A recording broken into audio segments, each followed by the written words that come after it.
Hello friends. Welcome to our channel. Today we're going to take a look at another horrible case with you. The case of Lizzi Marriott. In the fall of 2012, Lizzi Marriott began her studies in marine biology at the University of New Hampshire. To reduce her living expenses, she moved out of her family home in Massachusetts, where she lived with her parents, Bob and Melissa Lizzi, and relocated to Chester to live with her aunt and uncle, Tony and Becky Hannah. Lizzi quickly became a beloved member of her aunt and uncle's family. She had a passion for marine animals, which led her to pursue a degree in marine biology. Although she was now 2 hours away from her parents, they remained close and kept in regular contact. Lizzi was known for her kind, gentle, and sweet nature, which made her a favorite among those who knew her. Lizzi's aunt recalled that whenever Lizzi came home, she'd exclaim, "I'm home," and it filled their hearts with joy. Lizzi was thriving in her new life, with new opportunities opening up in her free time. She had found a job at Target, where she quickly fit in and earned respect from her colleagues. That's where she met Kate McDonough, an 18-year-old who quickly became a close friend. They girls often hung out after work, and one day, Kate invited Lizzi over to her apartment. On subsequent invitations, Lizzi was happy to accept. Lizzi and Kate planned a cozy evening with dinner and a movie on October 9th. However, Kate's boyfriend Seth joined them, bringing a lively atmosphere. Seth was a man of many talents, with a theater arts background and a black belt in karate. Lizzi's family and friends expected a fun evening together. When she failed to return home at the agreed-upon time, her relatives initially thought she might have stayed overnight at a friend's place and then headed to university. However, when she didn't show up the next day, her aunt and uncle grew concerned and contacted her parents, who were also unaware of her whereabouts. Lizzi's parents immediately drove to Chester, reporting their daughter's disappearance to the police along the way. The investigation began, and the police questioned everyone who knew Lizzi, but her relatives had no idea where she had gone. Fortunately, a friend named Nate revealed that he thought Lizzi might be with Kate McDonough. Nate asked Kate if she had seen Lizzi. Kate replied that she hadn't. Detectives began investigating the new information provided by Nate. In the meantime, they discovered that her bank accounts showed no activity, and her phone was dead. This led them to rule out the initial theory that she might have been involved in an accident. Shortly after, her car was located. After interviewing her friends and co-workers, investigators gathered some information about Kate and her boyfriend, Seth. Lizzi and Kate's acquaintances have noticed they spending increasing amounts of time together, despite their vastly different personalities. Outwardly, Lizzi is sociable and compassionate, whereas Kate is known for being rude. The reason behind their close relationship remains unclear. Lizzi was once a cheerful person, but after meeting Seth, she changed. Her co-workers noticed a difference, and she distanced herself from relatives who disapproved of Seth's behavior. They started dating when Lizzi was 17 and moved in together in Dover, New Hampshire, after she turned 18. On October 12th, authorities questioned Kate and Seth separately but at the same time. This tactic helped investigators gather more information. For 2 hours, Kate consistently denied ever having met Lizzi on October 9th, but then she stopped cooperating completely with the investigation. Seth, on the other hand, was more open with the details. He contradicted Kate's account, saying that Lizzi was actually at their place on the 9th. Seth described the events of that day saying that he, Kate and Lizzi watched a movie together, played strip poker and then engaged in a consensual threesome. However, the situation becomes tragic when things don't go as planned. Lizzi accidentally dies while tied with rope. Too shocked and afraid of being misunderstood, Seth and Kate decided to dump Lizzi's body into the Piscataqua River on Pierce Island. After being questioned for 11 hours, Seth accompanied police to the location and reenacted how he and Kate threw the body off the cliff. Lizzi's parents doubted Seth's account of her death, insisting she was in a loving relationship with Brittany and wouldn't cheat or take her own life. They urged police to find her body for a proper burial. The search continued with volunteers and a detective, but strong river currents made it possible her body was swept to the Atlantic. The investigation into Lizzi's death continued with a search of Seth's apartment. Detectives found the apartment cluttered and disorganized, with evidence of Seth's interest in occultism and black magic. A search of the surrounding area turned up a bag in a trash container containing black leather gloves, a sweatshirt, and men's underwear with DNA from both Seth and Lizzi, confirming their intimate relationship. The sweatshirt was identified as Lizzi's by her family. Later, Kate McDonough confirmed some of his account. According to Kate, she, Seth, and Lizzi spent the evening of October 9th watching a movie and playing strip poker, which eventually led to a consensual intimate encounter involving rope bondage, which Lizzi had agreed to. Lizzi Marriott was having a good time until she suddenly had a seizure, suffocated, and lost consciousness. She stopped breathing when Seth and Kate lifted her up. Kate thought it was an accident, but an unexpected witness's testimony took the investigation in a new direction. A young woman visited the police station, claiming to have crucial information about the Lizzi Marriott case and requesting to speak with the lead detectives. During the conversation, she introduced herself as Catherine Fish, Seth Mella's ex-girlfriend. Her statements implied that Seth was capable of murder. She revealed that Seth had once confided in her about a fantasy in which he took someone's life. To understand Catherine's testimony, it's essential to examine her past relationship with Seth. They met 10 years ago, and initially, Seth seemed attentive and caring.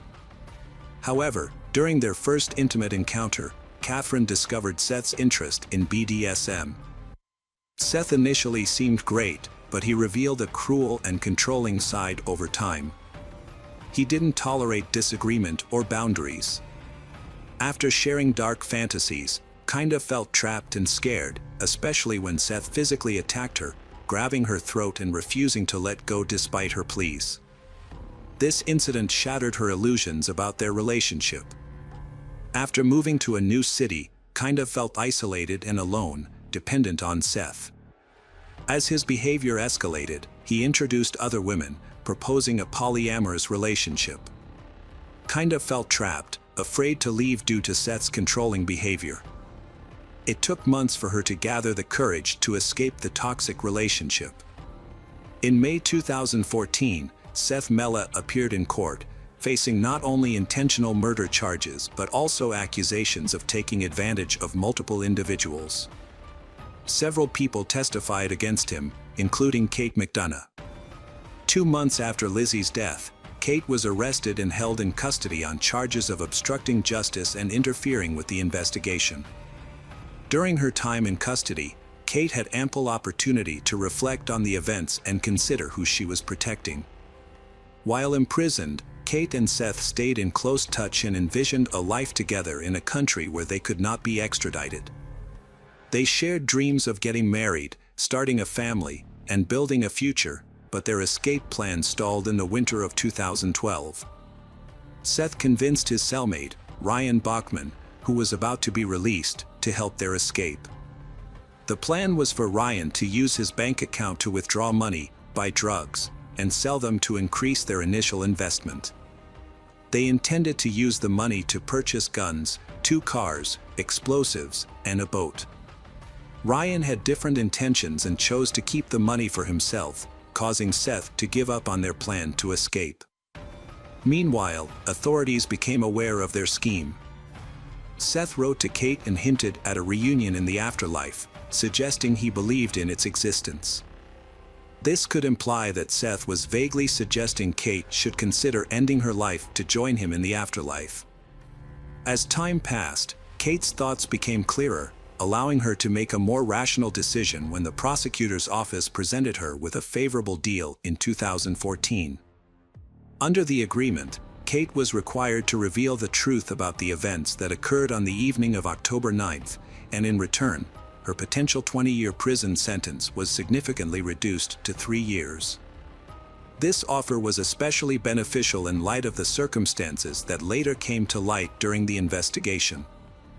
As part of their agreement, Kate acknowledged that she was deeply intimidated by Seth and followed his instructions without hesitation. Over time, Seth had slowly stripped Kate of her autonomy and stifled her ability to make decisions for herself. Approximately 6 weeks before the tragic event, Seth had asked Kate to arrange a threesome with someone else while she was away on a 10-day theater tour, but Kate was unable to find someone to participate. Over time, Seth's messages to Kate became increasingly aggressive, transitioning from giving her instructions to making threats. He warned her of severe consequences if she didn't meet his demands, which included bringing a friend to participate in his plan. Kate invited Lizzi to visit her at home, and Lizzi agreed because she trusted Kate and had been to her place before.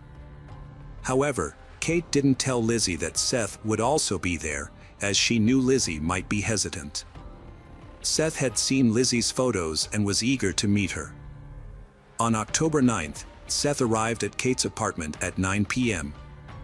At first, Kate and Lizzi chatted together, and Seth joined in later, initially creating a light-hearted atmosphere with his jokes and friendly demeanor.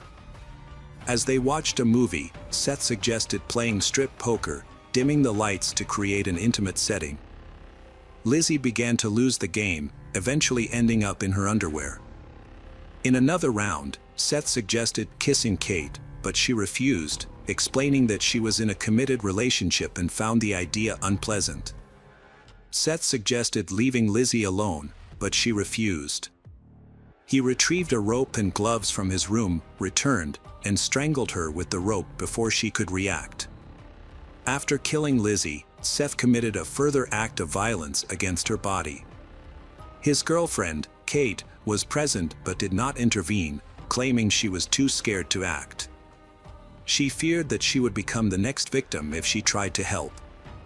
Later, at around 1 a.m., Seth and his girlfriend wrapped Lizzi's body in tarpaulin and placed it in a suitcase. They then transported the suitcase to Lizzi's car and drove to Pierce Island by the river. From the observation deck, they removed Lizzi's body from the suitcase and threw it off the cliff. After the incident, Kate and another person cleaned up inside her car. Then they drove to the campus parking lot, where Kate parked her vehicle. From the parking lot, they walked a 10-mile distance to Kate's home. The experience left Kate severely shaken, and she went into shock. She was also fearful of testifying against Seth in the future, worrying that he might intimidate or silence her due to concerns for her safety. During the trial, Kate's excessive sobbing raised suspicions, with some doubting her emotional display and suggesting she was a skilled actress. Kate's defense claimed that Lizzi's death was an accident during intimacy, but acknowledged that Seth and Kate had disposed of the body. They alleged that Seth isolated and coerced Kate, affecting her mental state. The prosecution focused on deliberate murder, citing the discovery of gloves at the scene, which suggested premeditation. Roberta Gherkin and Paul Hickok, acquaintances of Seth Mella, testified for the prosecution. After Lizzi's murder, Seth called them at 10:49 p.m. asking for help. When they arrived after 11 p.m., they found Seth on the bed next to Kate McDonough in lingerie. Seth said, "This time things went too far." Roberta found Kate in the kitchen and suggested calling an ambulance. They chose not to intervene or contact police, avoiding involvement. Seth Mella was convicted of first-degree murder by strangulation and conspiracy in 2014, receiving a life sentence without parole. Kate McDonough, who was 20 at the time, got a 3-year sentence as part of a plea deal and was released in 2016. She has since maintained a low profile. Lizzi Marriott's parents, Bob and Melissa, do not feel the sentence is sufficient. They hope her case can serve as a warning to others, especially women. They created a memorial bench in her hometown since her body was never recovered. Welcome to our channel. Today we're going to take a look at another horrible case with you. The case of Jacqueline Vandergriff. Born on March 4, 1992, in Carrollton, Texas, Jacqueline "Jackie" Vandergriff was the younger of two daughters. She grew up in the colony, Frisco, Texas, surrounded by her loving family. Before she could even walk, Jackie demonstrated a natural talent for gymnastics by learning to somersault. This early start sparked a passion that would drive her future success. Recognizing her potential, her parents enrolled her in gymnastics classes at just 3 years old. As she grew, she refined her skills and enthusiastically participated in various competitions. Those who knew Jackie described her as a kind and empathetic person with a heart of gold. She genuinely cared about others and was a loyal friend who inspired those around her to be their best selves. Her presence brought comfort and joy to everyone she met, whether through words of encouragement or simply being a listening ear. Jackie's kindness knew no bounds, extending far beyond her human relationships to encompass a deep love for all living beings. A lifelong vegetarian, she was a fierce supporter of pet adoption from no-kill shelters and had a special place in her heart for animals. In her free time, Jackie was an avid reader and found solace in the magical world of Harry Potter, her favorite book series. Music was another one of her passions, with an eclectic taste that ranged from Pink to James Taylor and Rob Thomas. She was especially fond of musicals, with Rent being her absolute favorite. She would attend every performance that came to town. After graduating from Wakeland High School in Frisco, Jackie decided to pursue her passion for beauty by enrolling in the Paul Mitchell School for Cosmetology. Jackie Vandergriff pursued her passion for beauty and wellness by becoming a licensed esthetician. She then took her education to the next level by enrolling at Texas Women's University, where she majored in nutrition and food science. Her goal was to help others understand the importance of good nutrition and make healthy lifestyle choices. With a bright future ahead, Jackie seemed destined for success. She was on track to make a positive impact in the world. Tragically, her life was cut short in the summer of 2016 when she had a fatal encounter with a dangerous individual. Upon arriving at the scene, the officer found a worn footpath in a wooded area and followed it to a burned-out patch of land. There, he discovered a plastic blue kiddie pool containing a body that had been set on fire, making it unrecognizable. Due to the severity of the burns, it was impossible to determine the body's identity, including its age, gender, race, or any other distinguishing features. The remains were taken to the medical examiner's office for further examination. Later, fingerprint identification revealed that the body belonged to 24-year-old Jackie Vandergriff. As detectives investigated Jackie's final hours, they discovered that she was last seen in Denton, near College, where she visited 2 bars, Fry Street Public House and Shots and Crafts. While waiting for security footage from these establishments, the medical examiner performed an autopsy on Jackie's body. The examination revealed that Jackie was killed, dismembered, decapitated, and set on fire, with further mutilation occurring after her death. The most disturbing aspect of Jackie's murder was the removal of her heart from her body. As news of her death spread throughout Denton, the detectives started receiving numerous tips from people who reported seeing a suspicious individual lurking around the crime scene where a fire had been set. After further investigation, the detectives were able to acquire CCTV footage from 2 bars that Jackie had visited in the hours leading up to her murder. At 7 p.m., a man entered the Fry Street Public House and had a drink at the bar.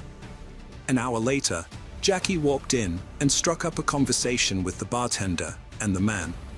Security footage showed their interactions, suggesting a potential connection between them. About 45 minutes after arriving at the bar, Jackie tweeted, "Glad I decided to get off Tinder and walk to a bar." Later, Jackie and the man left the bar together and headed to Shots and Crafts, where they socialized with a group of women. At around 9:45 p.m., Jackie and the man departed Shots and Crafts together. Surveillance cameras tracked their movements, showing them arriving at a convenience store where his car was parked. Jackie got into his vehicle, and that's the last time she was seen before her murder. The detective interviewed the bartender at the Fry Street public house, where Jackie had applied for a job, and had a friendly conversation with the bartender and a male customer. Although the bartender couldn't provide any information about what happened to Jackie and the man after they left the bar. The investigation led the detectives to Shots and Crafts, where security footage showed Jackie and the man together. One of the women at the bar recalled receiving a business card from the man, who was a personal trainer. She had exchanged contact information with him because she was interested in fitness. At first, this detail seemed unimportant, but it would later prove to be a crucial discovery in the case. After handing over the card, she willingly shared the information with the investigators. The card belonged to Charles Bryant. Meanwhile, the detectives had obtained security footage from Walmart, taken at 4 a.m., showing Charles buying a shovel. The detectives then launched a thorough investigation into Charles Bryant's identity, as he was the last person seen with Jackie before her murder. The results were deeply disturbing. Charles Bryant, a 29-year-old man, lived 20 miles away from Denton, but he was drawn to the city for a specific reason. He was desperate to rekindle his relationship with his ex-girlfriend, Caitlin, who lived in Grapevine and attended the University of North Texas. 3 months prior, Caitlin had met Charles at her home in Grapevine, where she worked as a server at a restaurant. On her high school graduation day, Charles stood out from the high school boys Caitlin knew. He was almost a decade older, in his late 20s, and had a muscular physique covered in tattoos. Working as a personal trainer and bartender, Charles had accumulated unique skills and traits that fascinated Caitlin. In the summer of 2016, Caitlin spent most days with Charles at Grapevine Lake. As they spent more time together, their attraction grew, and Caitlin was drawn to Charles's mysterious personality. However, not everyone was pleased with their relationship.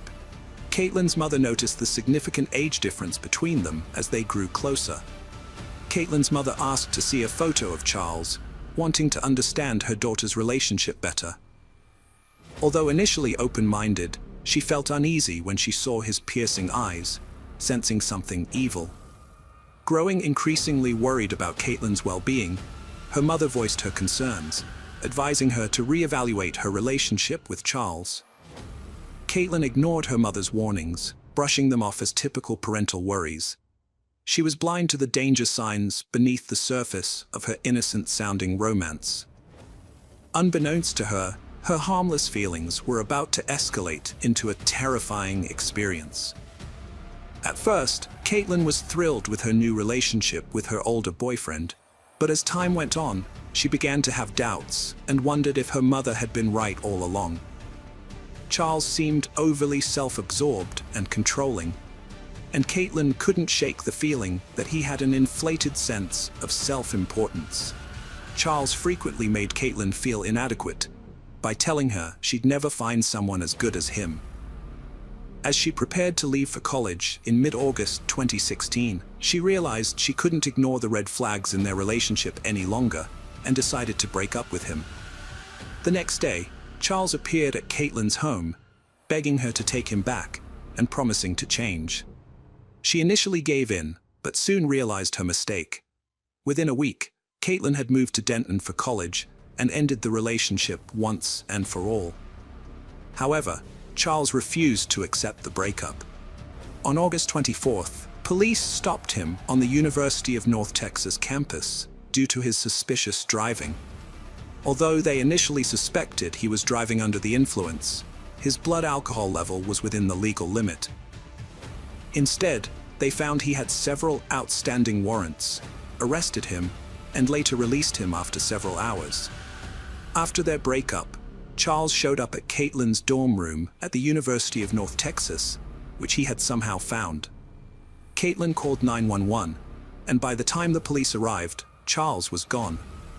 When the officer asked Caitlin what happened, she explained that she had ended their relationship because she was tired of how Charles treated her and spoke to her. Despite this, Charles refused to accept the breakup. The police issued a temporary no trespass order, banning Charles from the UNT campus.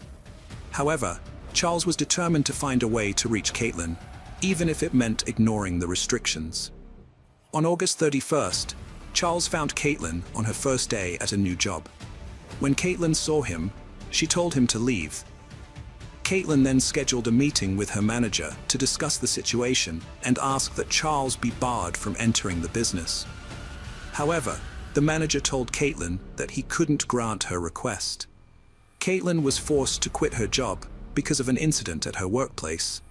Charles was determined to confront her and would stop at nothing to exact his revenge and cause her more harm. This led to a cycle of fear and intimidation, putting Caitlin's life in danger. Caitlin's mother was worried about her safety and wanted her to come home, but Caitlin felt safe living in her dorm room on the University of Nebraska campus. However, on September 6th, Charles suddenly appeared at her dorm room, banging on the door and urging Caitlin to come out, claiming he had something for her. Fearing the worst, Caitlin hid in her friend's closet, too scared to emerge. Caitlin's deep-seated fears intensified as she imagined the worst-case scenarios that Charles might have planned for her. Fearing for her life, she made a quick decision and called the emergency services while hiding in a closet, speaking in a barely audible whisper, terrified that Charles might overhear her. Despite the dispatcher's efforts, Caitlin's voice was hardly audible due to her overwhelming fear. Meanwhile, the police arrived at the scene, but Charles had already escaped. However, he left behind a haunting reminder of his presence, a bouquet of flowers and a handwritten 2-page letter addressed to Caitlin. The letter contained unsettling messages that further fueled Caitlin's fear. Shortly after the incident, the police caught up with Charles outside the campus, where he was dressed in athletic wear, pretending to be a student out for a jog. He was arrested for trespassing and released on bail a few hours later. Caitlin tried to cut all ties with Charles by blocking him on her phone, email, and social media. However, he persisted in finding ways to reach out to her, creating multiple accounts to stay in touch. As Charles's behavior became increasingly threatening, the police intervened to help Caitlin get a protective court order. The very next day, she officially filed a petition for the order, which legally protected her from further harassment.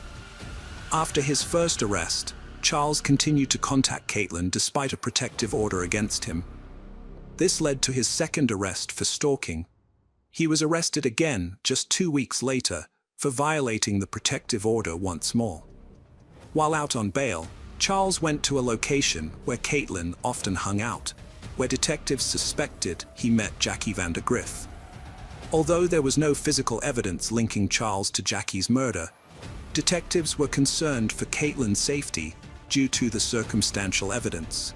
Charles sent Caitlin several messages, including photos and texts, which led to his fourth arrest for violating the protective order. While in jail, detectives questioned Charles about Jackie's murder, but he denied any involvement. A search of Charles's home turned up a large military-style knife, Jackie's school purse, and a kiddie pool that matched the one where her body was found. Detectives consulted an expert who specialized in dealing with prolific killers, who believed Charles was hiding something. The expert used a friendly and casual approach to try to gain Charles's trust and get him to talk about the crime. By suggesting possible scenarios and portraying Jackie as an instigator, the expert tried to get Charles to open up. During the 3-hour interrogation, Charles's story changed, and he eventually admitted to unintentionally killing Jackie during what he called kinky sex. Detectives believed the motive behind the murder was Charles's uncontrollable rage towards Caitlin, his ex-girlfriend. Charles claimed that Jackie asked him to choke her with a large zip tie he had in his car, but he insisted that her death was an accident, and neither of them had intentionally tightened the zip tie. After the interview, Charles Bryant was arrested and charged with Jackie Vandergriff's murder. Following his arrest, Charles's ex-girlfriend Caitlin went on social media and checked Jackie's Facebook page, only to discover that they were already friends. This discovery made Caitlin remember receiving a friend request from Jackie's Facebook page on the day Jackie's body was found, before Caitlin knew about the case. Caitlin became convinced that Charles, the prime suspect in Jackie's murder, must have used Jackie's phone to send her the friend request. Christy, who had met Charles on a dating app, was shocked to learn that he had been charged with murder. In her brief time with Charles, she noticed several red flags. He was quiet and reserved, but he became attached to her quickly. When she ended their relationship, Charles persisted, professing his love despite never having kissed. Christy, who worked with abused children, recognized patterns in Charles's behavior that were similar to those she had seen in her young clients. She suspected that Charles might have been a victim of child abuse. One day, she gathered the courage to ask him directly. To her surprise, Charles admitted to having experienced childhood trauma. The police couldn't find any evidence to support Charles's claims of being abused. Despite this, Christy believed him because she thought he was a kind person and felt sorry for him. She kept in touch with him, but from a distance, and never thought he was capable of murder. Jackie's autopsy didn't provide many answers, such as how she died or where she was killed before her body was dismembered and set on fire. This lack of evidence made it difficult for the prosecution to build a strong murder case, as many key questions remained unanswered. Charles admitted to getting rid of Jackie's body after she died accidentally during rough sex. Although he confessed to disposing of her body, he denied killing her. The prosecution wanted Charles's ex-girlfriend, Caitlin, to testify about his history of stalking and violent behavior. They hoped to show a connection between his anger towards Caitlin and his eventual murder of Jackie, who bore a strong resemblance to Caitlin, as Charles himself acknowledged during questioning. Caitlin testified in court without a jury present, but when asked to identify Charles, she was hesitant and uncomfortable. She eventually pointed him out, commenting on his smirk. After testifying, Caitlin left the courtroom and broke down in tears, overcome with emotion. The judge later ruled that Caitlin would not be allowed to share details about her past relationship with Charles in front of the jury. A year and a half after Jackie's death, Charles went on trial for her murder in April 2018. However, Jackie's best friend couldn't bring herself to attend the trial, finding the thought of facing Charles in person too distressing. Hello friends, welcome to our channel. Today we're going to take a look at another horrible case with you. The case of Emmett Corrigan. Ashley Harmon was a vibrant and intelligent person who experienced a challenging time when her parents divorced at the age of 9. During this period, she took on a maternal role, caring for her 5 siblings and protecting them. Ashley's faith was the cornerstone of her life. As a devout Mormon and a member of the Church of Jesus Christ and the Latter-day Saints, she turned to her faith in God for strength and comfort during difficult times. Her unwavering belief provided her with a sense of peace, resilience, and determination, enabling her to overcome obstacles and face challenges with courage. In 2003, while studying human development at Utah State, Ashley met Emmett, a philosophy student. Emmett, like Ashley, had experienced the pain of his parents' divorce at a young age. However, he found solace in the Mormon faith and was baptized into the Church of Jesus Christ and the Latter-day Saints at 17. Ashley was immediately drawn to Emmett's charm, and he reciprocated her feelings. Emmett was immediately smitten with Ashley's intelligence when they first met, and he quickly realized she was the one he wanted to spend the rest of his life with. He confided in his closest friends about his feelings, and their relationship blossomed over the next few months. During Christmas in 2008, Emmett proposed to Ashley, and to his delight, she accepted. The couple tied the knot in a Mormon temple, surrounded by their shared values and beliefs. The ceremony was a beautiful expression of their commitment to each other and their faith. As newlyweds, Emmett and Ashley were filled with joy and excitement as they began their new life together. Their marriage was built on a foundation of stability and happiness, which is deeply rooted in Mormon values. In the Mormon faith, marriage is considered a sacred and eternal bond that transcends mortal life.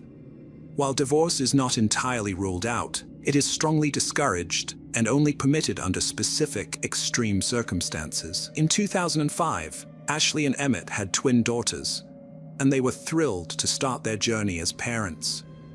Emmett loved being a father and cherished every moment with his girls. Ashley was happy to be living the life she always wanted.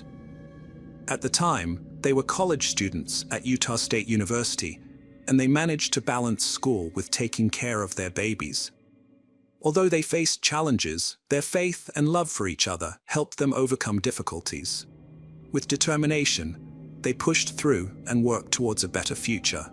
In 2009, Emmett graduated from Utah State University with high honors, went to law school, and passed the bar exam, becoming a bankruptcy attorney. During this time, Ashley stayed at home to care for their growing family, while Emmett focused on building his career. Ashley Corgan took on the role of managing the household and raising their 4 young children. To outsiders, the Corgan family appeared to have a perfect life, a beautiful home, multiple kids, and a fulfilling career for Emmett. But beneath the surface, things were different. In August 2010, Emmett began to feel overwhelmed by the financial burden of providing for his family of 6. To remedy this, Emmett decided to start his own business, a criminal defense firm. Through a friend, he met Candy Hall, a reputable paralegal with experience in criminal law. The two met for lunch and got along well, leading Emmett to hire her for his firm. Candy was married to Robert Hall, a hard worker and devoted father. When Candy landed the job at Emmett's firm, she was initially thrilled, and her husband and children were happy for her. As the stress of building a business and raising their large family took its toll, Ashley noticed a change in her marriage to Emmett. He was overwhelmed by his responsibilities and saw a release by spending excessive time at the gym, often at inconvenient times that left Ashley to care for their 4 children alone.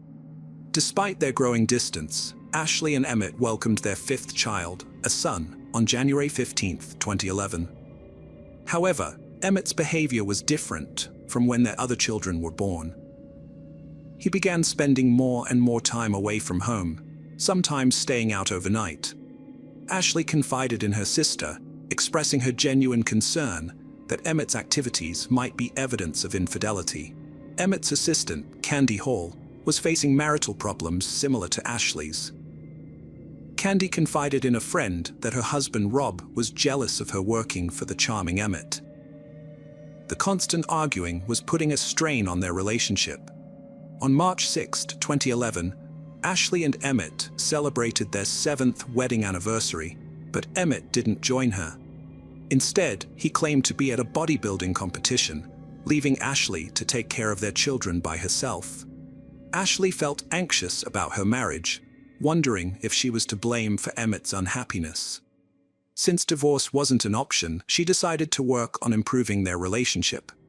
With a fresh resolve on March 11th, Ashley aimed to restore unity to her home. Ashley was determined to repair her strained relationship with her husband Emmett. She spent the entire day planning a perfect evening, attending to every detail to make it special. She cooked his favorite meal, tidied the house, and reminded the children to be on their best behavior. Ashley set the table and waited for Emmett to arrive home from work at 6 p.m. However, he walked in 2 hours late. When she tried to greet him with a kiss, he turned away, leaving her feeling cold. Despite his aloofness and the growing distance between them, Ashley was resolute in her mission to rekindle Emmett's love for her. She firmly believed that their love was worth fighting for, and was willing to do whatever it took to salvage their relationship. 2 hours after she had finished preparing dinner, the family finally gathered around the table to eat. But to Ashley's dismay, Emmett claimed he wasn't hungry. Ashley prepared a meal for her husband Emmett, but he showed little interest, leaving her disappointed and hurt.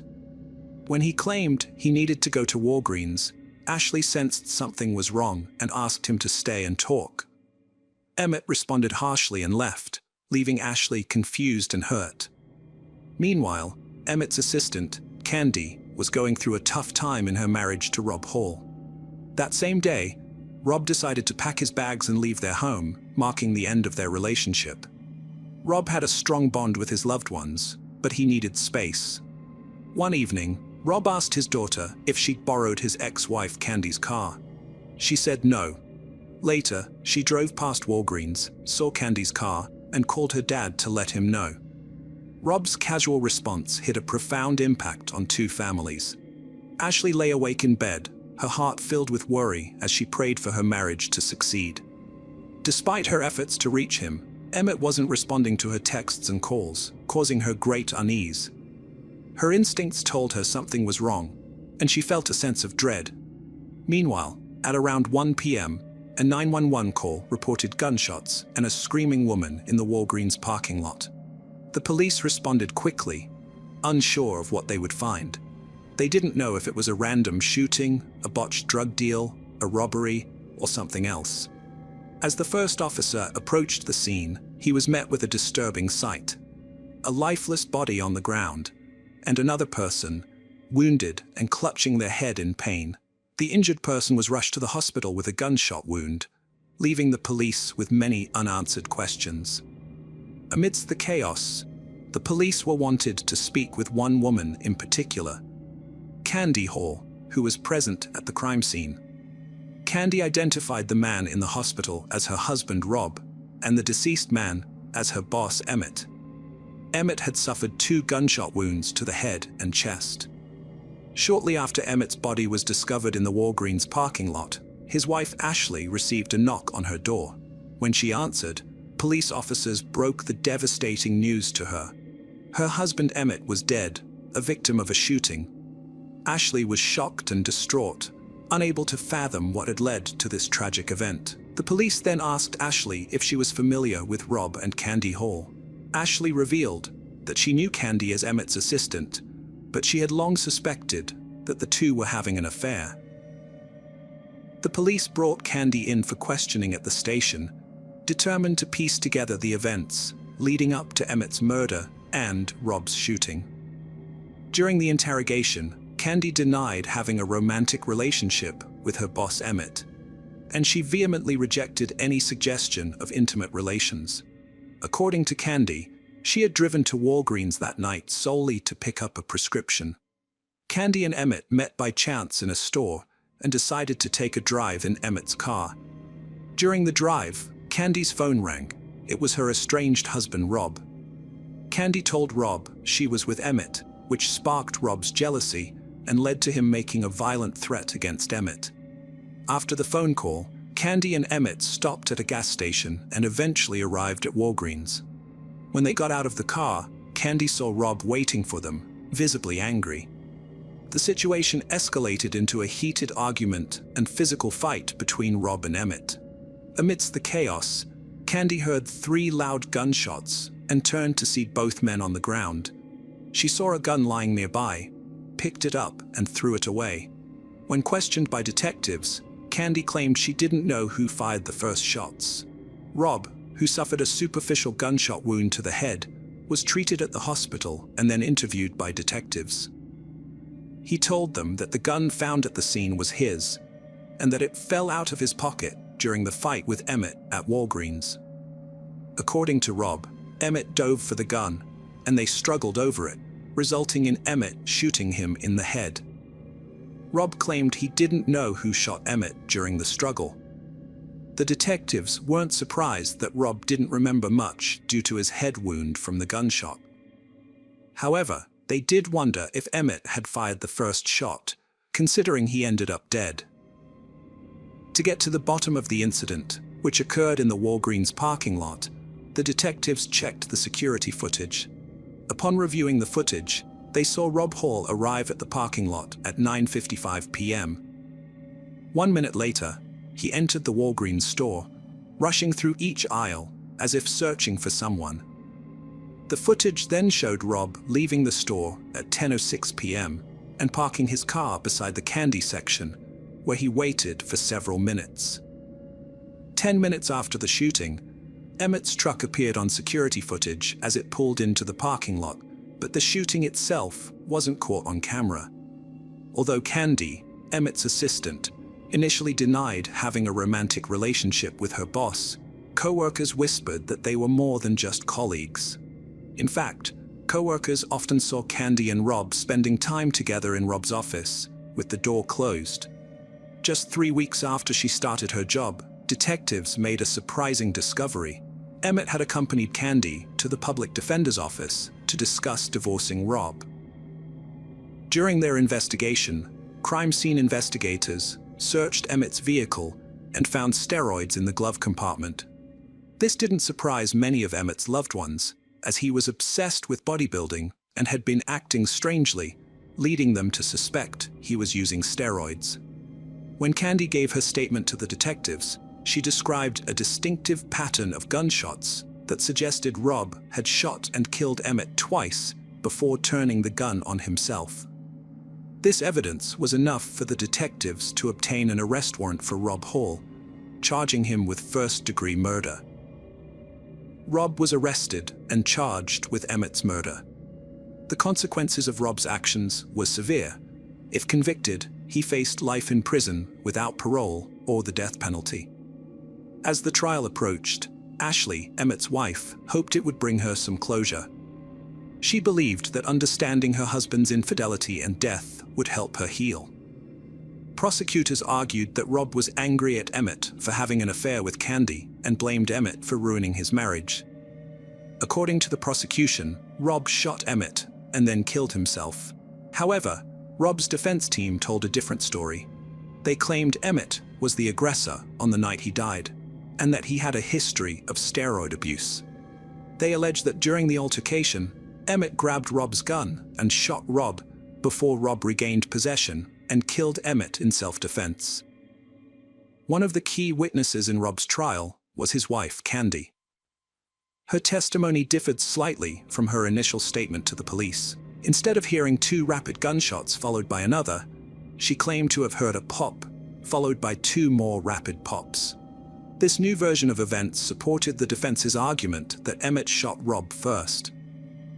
To prove Rob was the shooter, prosecutors presented forensic evidence that the type of weapon used in the parking lot shooting left significant gunshot residue, GSR, after firing.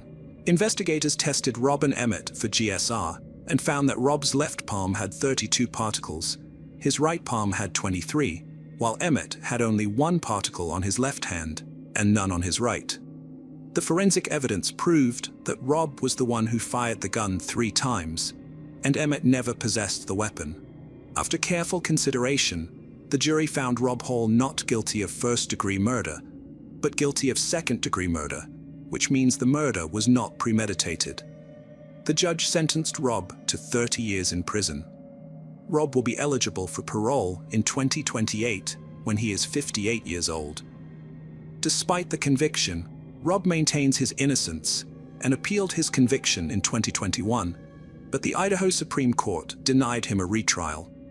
2 months after Emmett's murder, Candy Hall was arrested and charged with embezzlement for allegedly stealing money from her previous employer. This charge was unrelated to Emmett's murder. Candy pleaded guilty and was sentenced to imprisonment, released on parole in 2014, and remains on probation until 2026. In an interview, Candy expressed deep feelings of guilt over the incident, mainly due to its impact on her relationships with her children. She hopes to prove to them that it was a regrettable mistake. Ashley struggled to come to terms with her husband's murder by his lover's husband. In a 2015 interview, she faced Candy Hall for the first time. Despite her emotional pain, Ashley decided to move on and create a new life.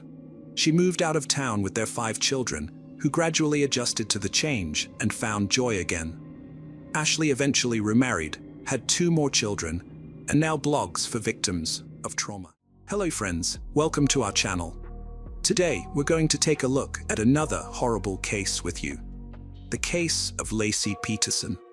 Laci Rocha was born on May 4, 1975, to Sharon and Dennis, but her parents divorced when she and her older brother Brent were still young. After the divorce, Lassie's mother married Ron, a dairy farmer, who became a father figure to her and played a significant role in her upbringing. Lacey was a cheerful and outgoing person, with an infectious smile and bubbly nature. She loved talking to people and was always eager to engage in conversations, which made her a natural attention seeker.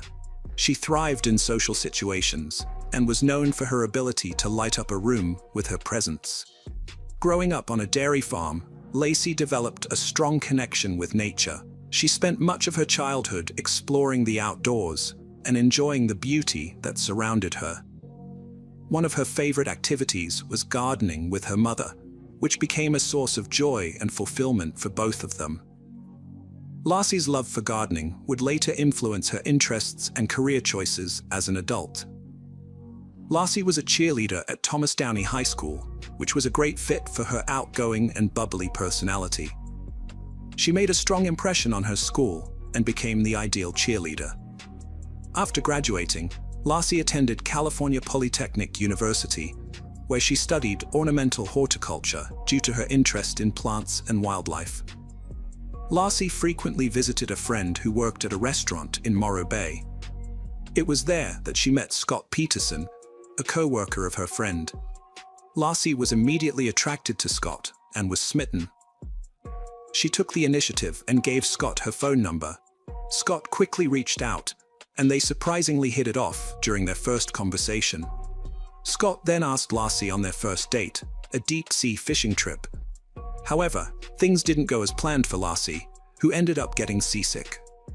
After a rocky start, Lassie and Scott's relationship blossomed, and they eventually decided to live together. Before meeting Lassie, Scott had aspirations to become a professional golfer, but as their relationship progressed, his focus shifted, and he chose to pursue a career in business instead. Lassie graduated from Cal Poly in 1997, and Scott followed suit the next year. This milestone marked the beginning of a new era in their lives, full of promise and potential. On August 9, 1997, the couple tied the knot in Isla Valley, San Luis Obispo County. The beautiful resort setting provided a stunning backdrop for their special day. Surrounded by friends and family, they celebrated their love and solidified their commitment to each other. After getting married, Lassie and Scott embarked on a new business venture, opening a sports bar called The Shack in San Luis Obispo, California. The Shack, owned by Lassie and Scott, started off slowly, but eventually attracted a steady stream of customers, with weekends being particularly busy.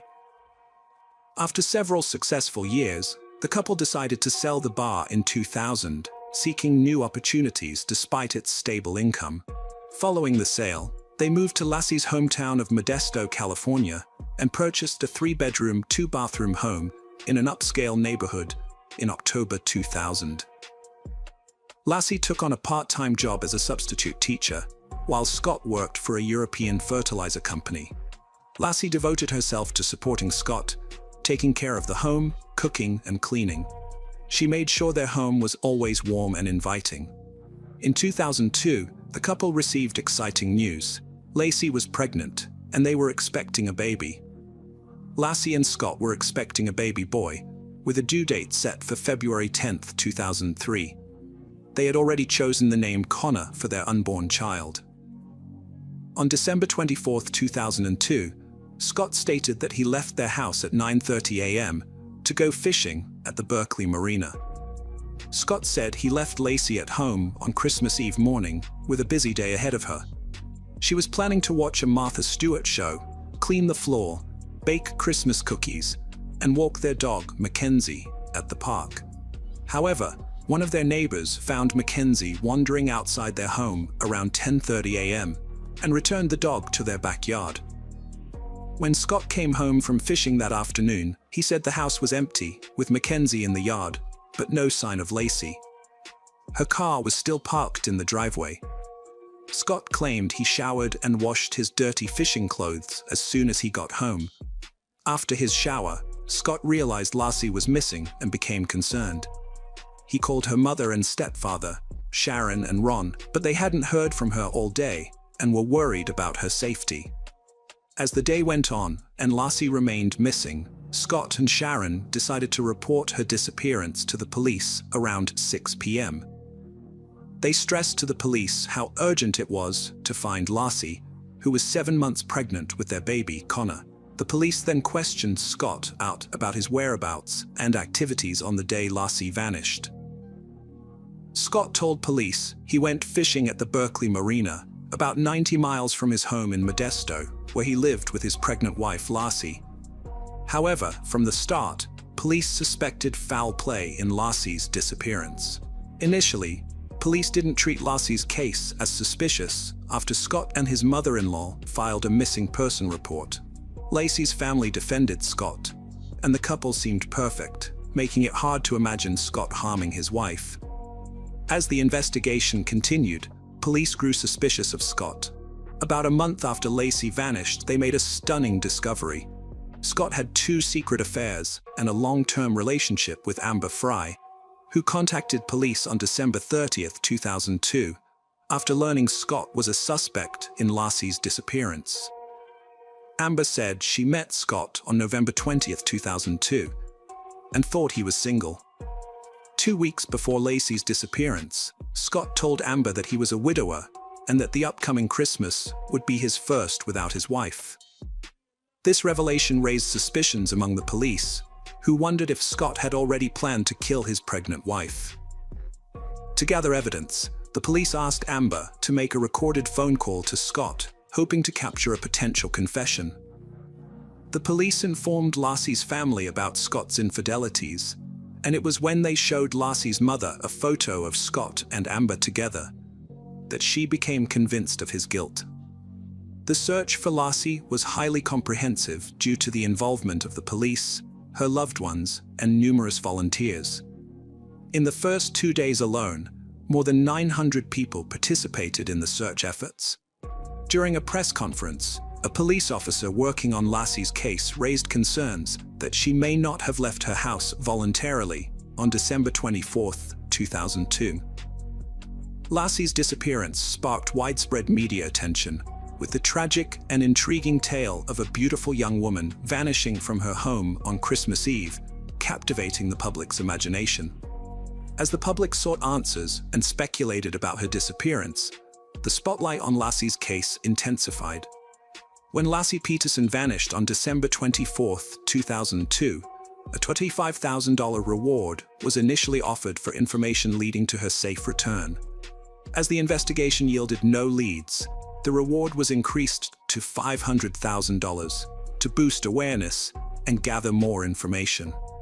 To keep Lassie's case in the public eye, posters were prominently displayed in Modesto, California, and a friend's husband created a website to spread the word.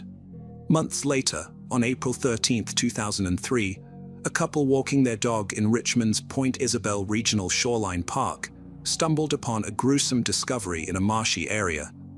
They found the decomposing body of a male infant. The next day, another person discovered the body of a pregnant woman on the east side of the bay shore, about a mile away from where the baby was found. On April 18, 2003, DNA tests confirmed that the bodies were indeed those of Lassie and her unborn son, Connor. Lassie and Connor were laid to rest at Burwood Cemetery. The autopsy revealed disturbing evidence. The baby had 1.5 loops of nylon tape around his neck and a significant cut on his body. Lassie's autopsy showed even more brutal injuries. 2 cracked ribs, her upper torso hollowed out with internal organs removed, and she was missing her head and limbs. The medical examiner concluded that the baby died in the womb and was expelled from Lassie's body after her death. Investigators from the FBI and Modesto Police Department searched the home of Scott and Lassie, looking for evidence of their involvement in her disappearance. The search turned up several crucial clues, including a hair found in Scott's pliers on his fishing boat. After analyzing the hair, the FBI matched it to Lassie's DNA. In addition to the home search, the FBI also thoroughly examined Scott's truck and warehouse, seeking any evidence linking him to Lassie's disappearance. The FBI searched Scott's boat and found a homemade anchor that he claimed was made from a 90-pound bag of concrete which he had used to repair his driveway.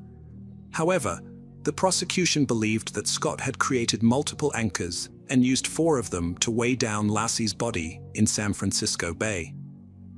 The bodies found in the bay were later identified as Lizzi and Connor, leading to Scott's arrest near a golf course. Notably, Scott's appearance had changed significantly. His dark brown hair was now blonde. When arrested, Scott's vehicle was found to be packed with various items, including a large sum of cash, survival gear, and camping equipment. The police also discovered 4 cell phones and 2 driver's licenses, one belonging to Scott and the other linked to his brother. This evidence suggested to the police that Scott was attempting to flee the state. Scott's father offered an alternative explanation for the driver's license found in Scott's possession. According to his father, Scott had borrowed his brother's license to get a discount at a golf course. As for why Scott's car was packed, his father claimed it was because Scott was living out of his car to avoid the media, who were camping outside his house at the time. Scott's trial began in June 2004, a year after his arrest.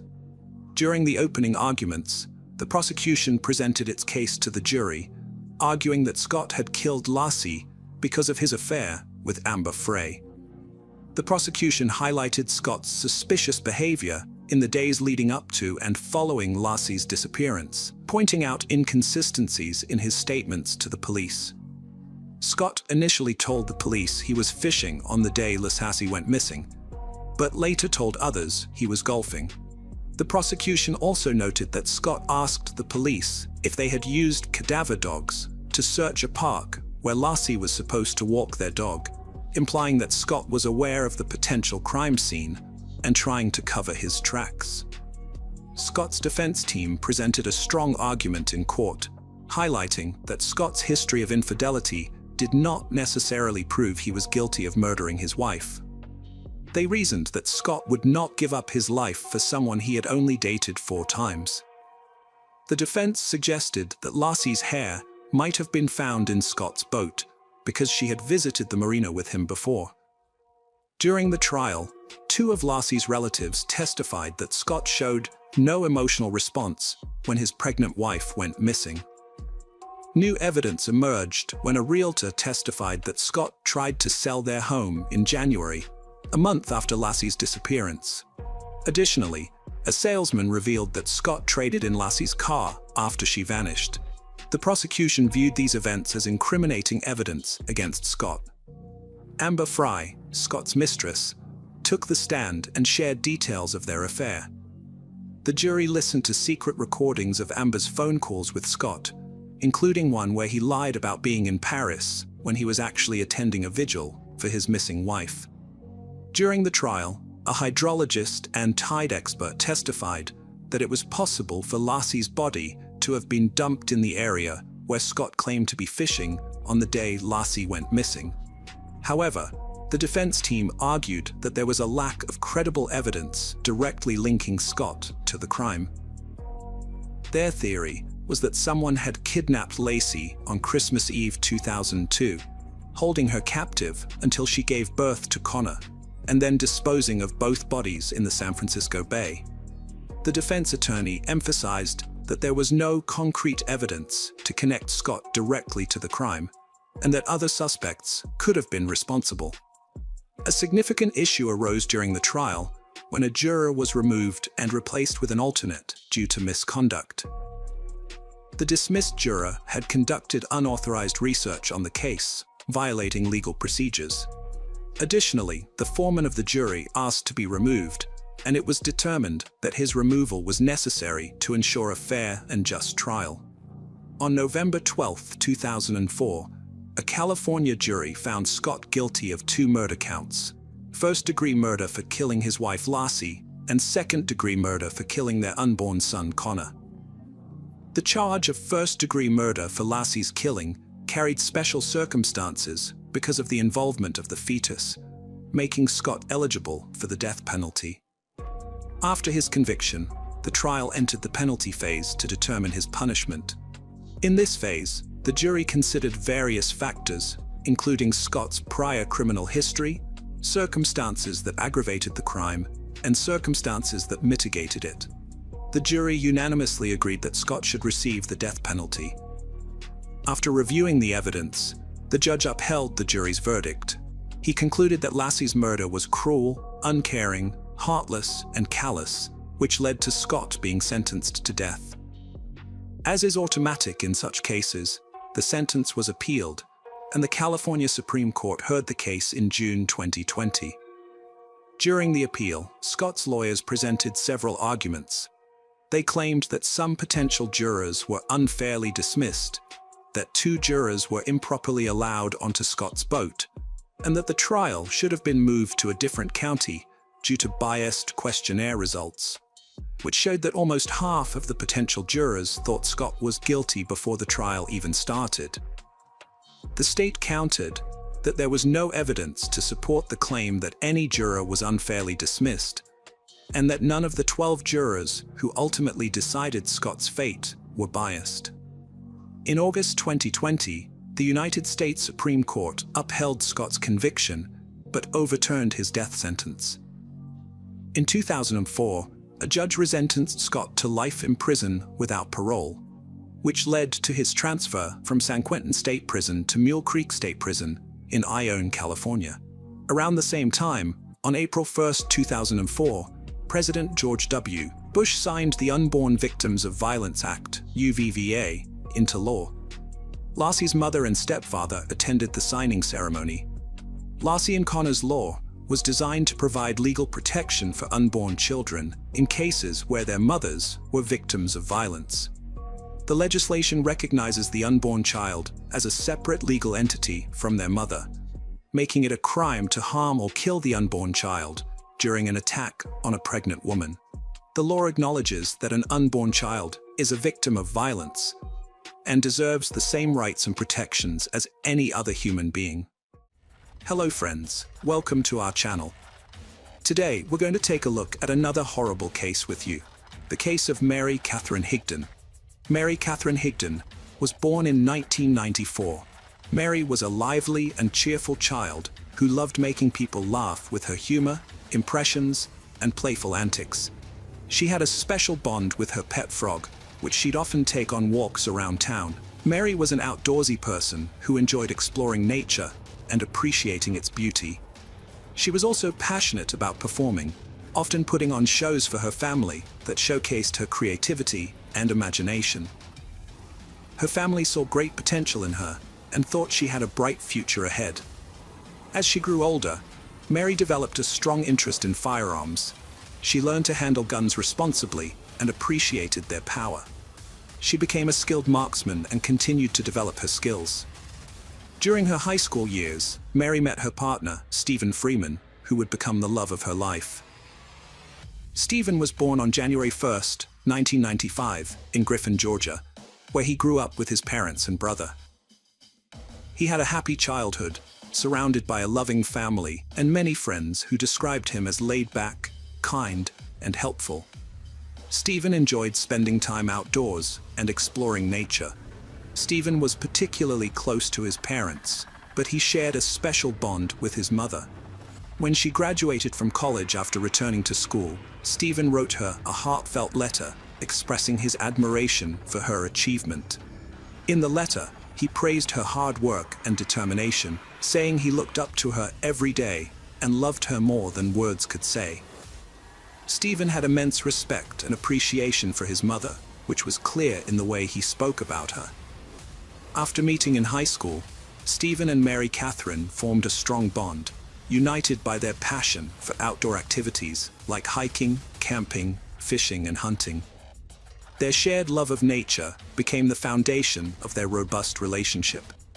After graduating from high school, the couple decided to take the next step by moving in together in Griffin, Georgia. Living together in their own space thrilled Mary Catherine and Stephen. What's more, Stephen's mother welcomed Mary Catherine into their family, treating her like a daughter. Every Sunday, the couple would visit Stephen's parents for a big family dinner, a tradition that brought them all closer together and solidified Mary Catherine's place within the family. Stephen's friends were initially hesitant about his relationship with Mary Catherine, but as they got to know her better, they began to appreciate her positive influence on Stephen's life. They saw how happy and joyful she made him, and they admired her enthusiasm for the outdoors. Stephen and Mary Catherine had different occupations. Stephen worked as a metal worker, specializing in roof repairs. Mary Catherine, on the other hand, had two part-time jobs. She worked as a teacher's assistant at St. George's Episcopal School, a preschool in Milner, Georgia. Additionally, she was employed at a sporting goods store, where she sold guns. Interestingly, one of Stephen's close friends, Thomas Skinner, was also a colleague of Mary Catherine's at the sporting goods shop. Mary Catherine learned about basic gun safety while working at a sporting goods store, which taught her how to properly hold, load, and shoot a gun. Similarly, Stephen was enthusiastic about firearms and owned several shotguns and rifles that he used for hunting and target practice. He also kept a Glock 42 handgun at home for self-protection. After 5 years together, Mary Catherine and Stephen were still living in their apartment in Griffin, Georgia, by the summer of 2018. However, their relationship took a tragic turn on August 1st when Mary Catherine made a distressing 911 call, marking the end of their high school romance. Mary Catherine frantically called the dispatcher, screaming that she had accidentally just shot her boyfriend. The police quickly responded to the emergency call and arrived at the apartment shared by Mary Catherine and Stephen. They found Mary Catherine in a state of panic, crying and hyperventilating as she knelt beside Stephen's motionless body. She repeatedly wailed that she could not lose him, her voice filled with anguish and desperation. As the police carefully moved Mary Catherine away from Stephen, they were able to assess his condition. They discovered that he had been shot in the chest, but miraculously, he was still alive. The police immediately called for an ambulance to rush Stephen to the nearest hospital. At the emergency room, a team of skilled doctors worked to save Stephen's life. Despite their best efforts, his condition continued to worsen. Unfortunately, the severity of his injury ultimately proved fatal, and Stephen succumbed to his wounds. After Stephen was taken to the hospital, Mary Catherine accompanied the police to the station for a formal interview. Mary Catherine explained what happened on the night she accidentally shot Stephen. She said she was giving him the gun because he normally kept it beside his bed for safety. However, she clarified that they never loaded the chamber of their guns at home. During the police questioning, officers detected the smell of alcohol on Mary Catherine's breath. As they pressed her for more information, her story changed. Initially, she said she handed Stephen the gun, but later claimed she tossed it to him. The police was skeptical of her changing story, knowing that a gun wouldn't fire randomly just because it was tossed. Someone had to pull the trigger. The police investigation revealed that Mary Catherine must have been pointing the gun directly at Stephen's body for the bullet to have struck where it did, given the location of his gunshot wound. During her interview, Mary Catherine admitted, "I did it out of anger." But unfortunately, the recording equipment malfunctioned at that exact moment, and her words were inaudible. Despite the missing recording, the police still had strong evidence pointing to Mary Catherine's intention to harm Stephen. At the couple's apartment, they found signs of an intense argument, including scattered food throughout the house. Additionally, police records showed that officers had responded to 5 domestic disturbance calls at the couple's residence in the past year. The police also discovered that the gun used in the shooting was loaded on the night of the incident, contradicting Mary Catherine's claims. These findings collectively led the police to conclude that Mary Catherine had intentionally shot her boyfriend Stephen. The police found cooking grease residue on the gun and magazine, leading them to believe Mary Catherine, who was cooking dinner at the time, had loaded the weapon. After Mary Catherine shot Stephen, the police questioned his friends to learn more about their relationship. According to his friends, Mary Catherine and Stephen's relationship was marked by constant fighting and toxicity. They reported that the couple frequently had intense, heated arguments.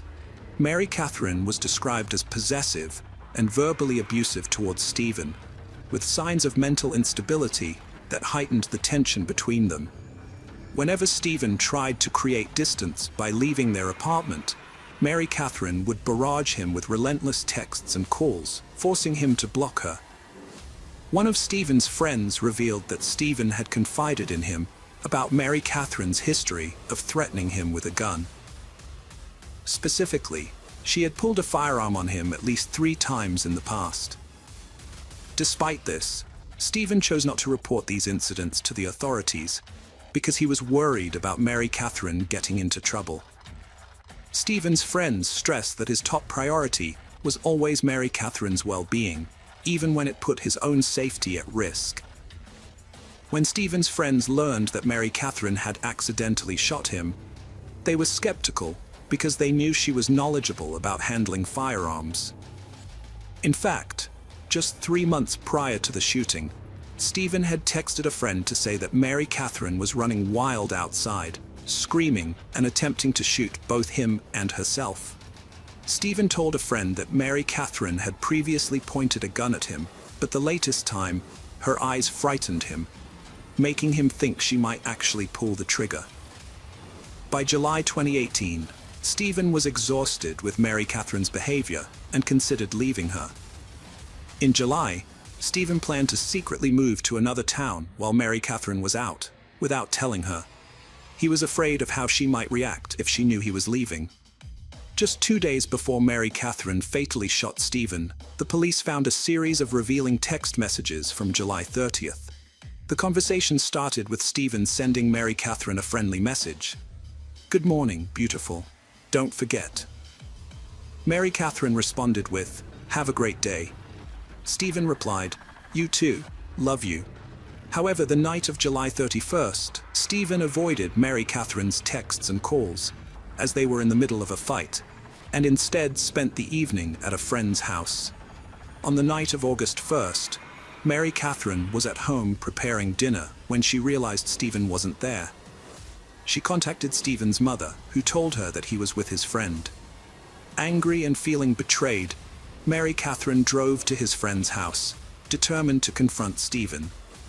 When she arrived, she saw Stephen sitting in the passenger seat of his friend's truck. Mary Catherine pulled up alongside and began yelling at Stephen, who tried to calm her down, promising to come home soon. Although Stephen's friends claimed that Mary Catherine had pointed a gun at Stephen on multiple occasions, Mary Catherine vigorously denied these allegations. She maintained that she never pulled a gun on Stephen. However, Mary Catherine did admit to having threatened to take her own life with a gun on several occasions.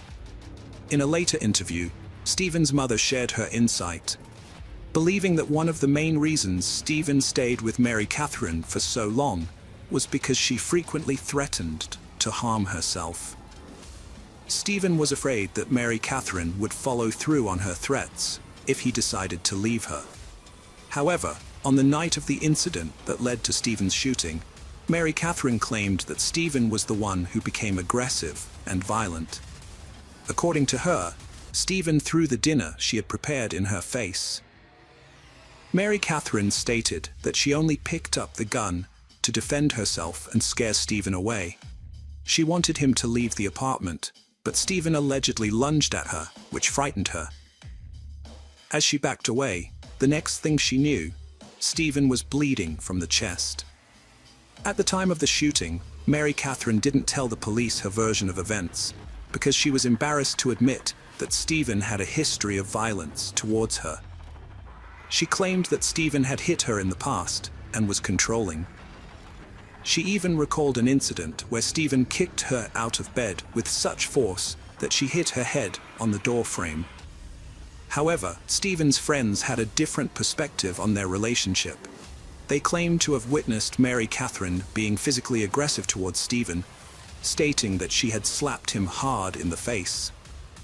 Mary Catherine's sister contradicted her account of their relationship, revealing that she had seen bruises on Mary Catherine's arm 2 weeks before Stephen was killed. When questioned, Mary Catherine confided in her sister that Stephen had grabbed her, causing the injuries. After investigating Stephen's death as a murder, the authorities charged Mary Catherine with murder, aggravated assault, and firearm possession during a felony. The prosecution offered her a plea deal, proposing a life sentence with possible parole if she pleaded guilty. However, Mary Catherine declined the offer, opting to stand trial and assert her innocence. At the trial, Mary Catherine maintained that she shot Stephen in self-defense, denying the charges against her. The trial, which began on June 17, 2019, nearly a year after Stephen's death, exposed the tumultuous relationship between Mary Catherine and Stephen. Mary Catherine's lawyers argued that she acted out of genuine fear, citing Stephen's history of violence and abuse.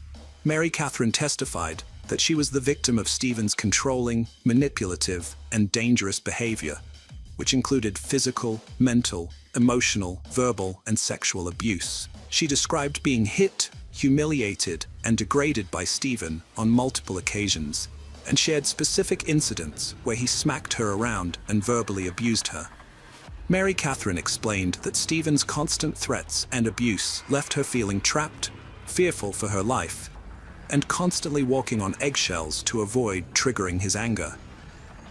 She presented evidence in the form of text messages, including one where Stephen threatened to punish her, which she said meant he would physically harm her.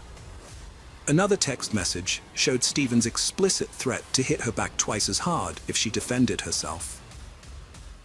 Mary Catherine's defense team also presented messages that supported her allegations of sexual assault, including a text where Stephen mentioned his red room, which she described as a place where they engaged in violent and aggressive intercourse.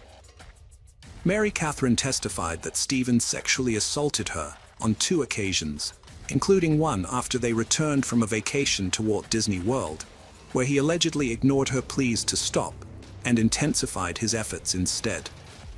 The defense presented over 60 pages of text messages from Stephen, which showcased his pattern of verbal assaults and threatening behavior towards Mary Catherine.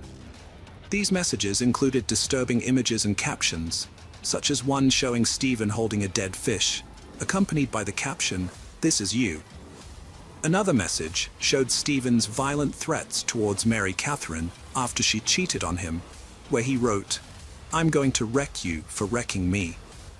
The defense also alleged that Stephen's drug and alcohol addiction contributed to his violent outbursts.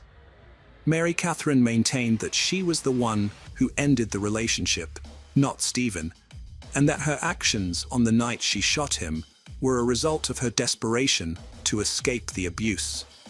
Mary Catherine claimed that Stephen had reacted violently to some news and had threatened to attack her, causing her to defend herself by grabbing a gun. She said the last thing she had told him before shooting was to get out of her house. However, Stephen's friends and family disputed Mary Catherine's allegations, describing Stephen as a friendly and caring person. Stephen's mother said she was unaware of any threatening messages her son had sent Mary Catherine and did not condone such behavior. Although she acknowledged that Stephen may have said some angry things, she believed he did not mean them. In court, the prosecution questioned Mary Catherine about her story, pointing out that she had never reported any alleged abuse by Stephen.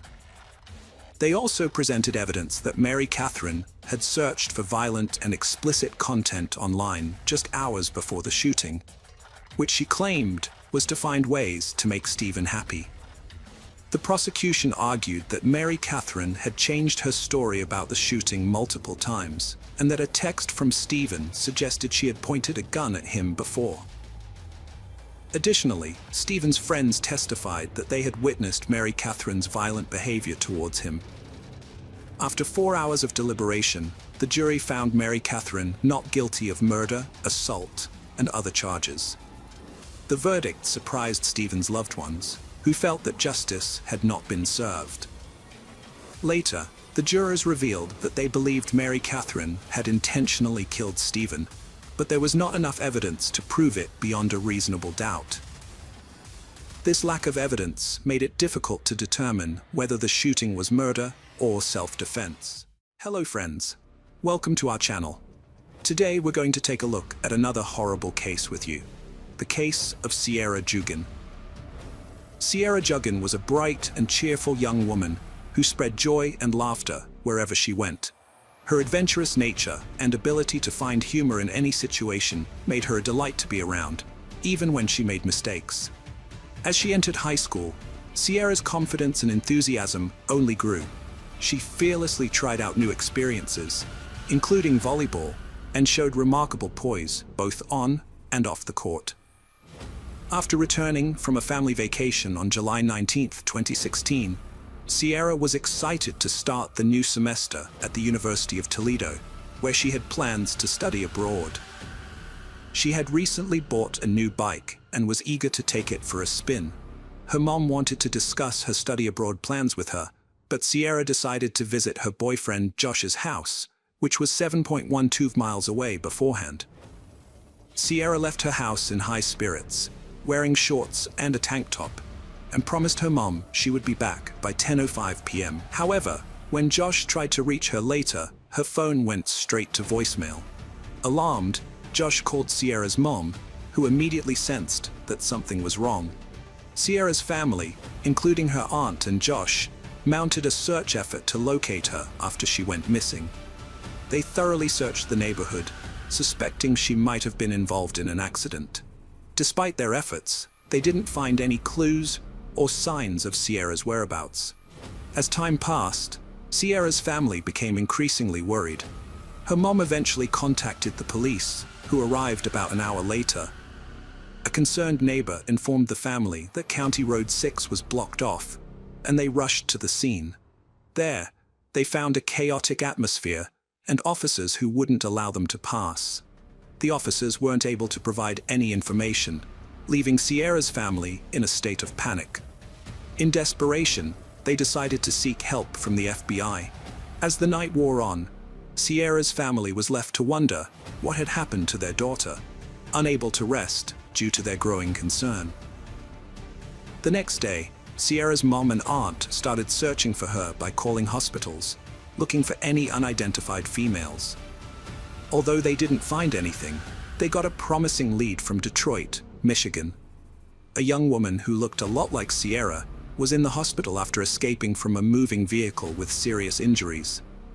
To confirm her identity, a nurse asked Sierra's family to describe any distinctive marks on her body. Sierra's mom mentioned a scar on her calf and her pierced belly button. The woman in the hospital seemed to match Sierra's description, giving the family hope that they had finally found her. However, their hopes were soon dashed when they discovered that the woman in the hospital was not Sierra after all. The family was devastated to learn that the person found wasn't Sierra, as they had pinned their hopes on it being her. Later that morning, police officers came to Sierra's house to update them on the previous night's events. One of the officers had discovered a disturbed cornfield near the area while parking his car. He noticed signs of a struggle inside the cornfield and found a motorcycle track. To avoid contaminating potential evidence, he retreated without touching anything. As he retreated, he caught a glimpse of something shiny that turned out to be Sierra's purple bike. Further investigation revealed several items at the scene, including male and female sunglasses, a bloody sock, and a screwdriver. Based on these findings, the police believed that Sierra had likely been abducted from that location. Detectives investigating Sierra's disappearance interviewed her friends and family to learn more about her boyfriend, Josh. They found out that Sierra and Josh had been close friends since childhood, starting from when they were just 7 years old. As they grew older, their friendship turned into a romantic relationship in their first year of high school, and they became known for being a happy and adventurous couple. Skiing was one of their shared hobbies, and they would often go skiing together. After high school, Sierra went to the University of Toledo, while Josh attended Bowling Green. Despite the physical distance between them, they remained committed to each other and would often talk about getting married someday. However, Sierra wanted to focus on her education before settling down, showing how dedicated she was to her studies. Despite the challenges of being apart, their relationship remained strong and serious. On July 19th, detectives learned that Sierra had visited Josh's house in the early afternoon. She left his house around 6:30 p.m. to return home, and Josh, concerned for her safety, accompanied her on his motorcycle for part of the way. However, after a few miles, Sierra insisted that Josh turn around and let her ride her bike the rest of the way home alone. Josh reluctantly agreed, and they parted ways. Josh headed back on his motorcycle, while Sierra continued riding her bike. During the investigation into Sierra's disappearance, detectives found motorcycle tracks in the cornstalks near Sierra's bike.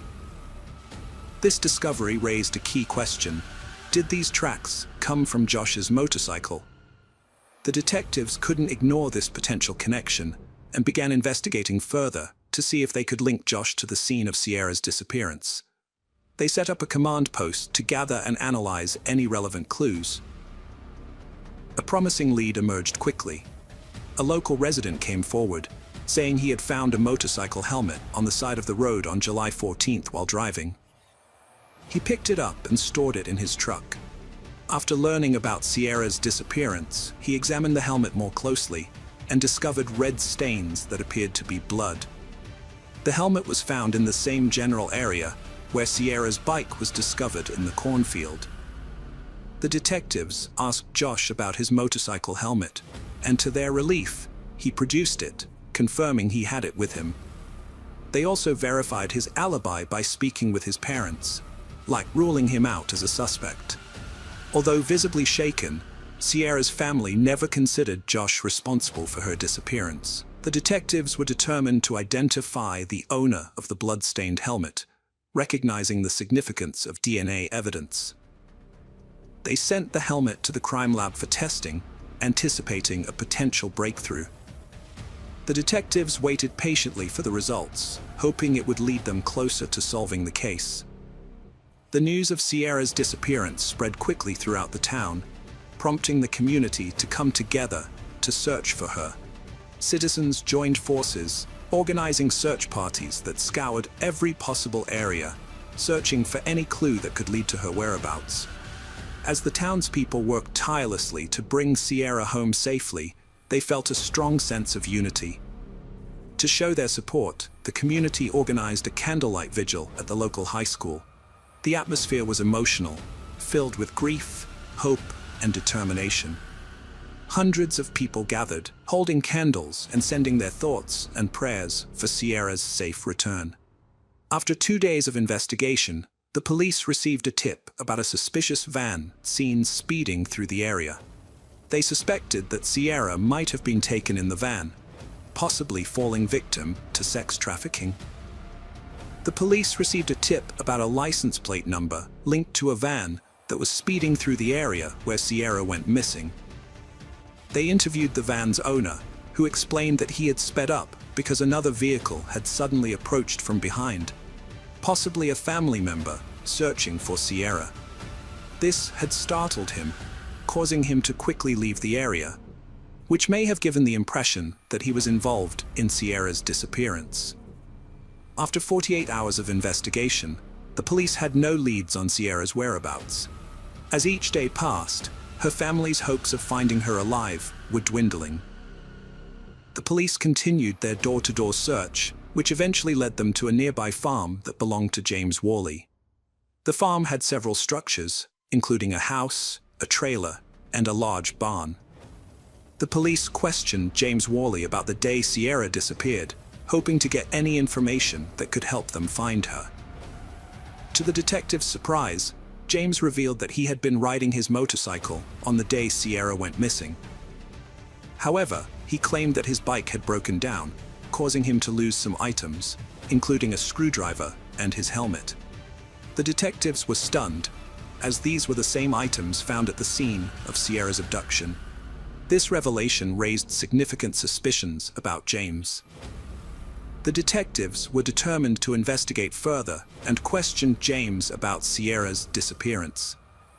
They noticed scratches on his face, indicating that he had been involved in a struggle. This discovery only increased their suspicions and raised more questions. They wondered if the scratches were the result of a confrontation with Sierra. The detectives decided to investigate James's background, hoping to uncover relevant information. What they discovered sent chills down their spines. James had a dark criminal history, including a previous attempt to abduct a 26-year-old woman named Robin Garder on July 4, 1989. On that day, Robin was getting ready for a neighborhood picnic when she decided to go for a bike ride. As she rode, she became thirsty and contemplated returning home. However, before she could make that decision, a car approached from behind and collided with her bike. The impact sent Robin flying into a nearby ditch. The driver, who later turned out to be James, approached Robin and asked if she was okay. However, he soon revealed sinister intentions, striking her in the back of the head and threatening her life with a screwdriver. He forced her into his car, attempting to handcuff her. Robin resisted fiercely, preventing him from securing the second cuff. Despite being on the verge of losing consciousness, Robin continued to fight. She screamed for help, but her cries were drowned out by the desolate cornfields. Just as she was about to give up, she heard a motorcycle approaching. The rider noticed her distress and stopped to help. Robin escaped by climbing onto the back of the motorcycle, leaving her captor behind. The motorcyclist drove Robin home, where she collapsed. Her mother called the police and an ambulance, and Robin was rushed to the hospital. The motorcyclist then led the police back to the scene, where they found James still present with his car. James cooperated fully, providing identification, but his account of the events differed significantly from the truth.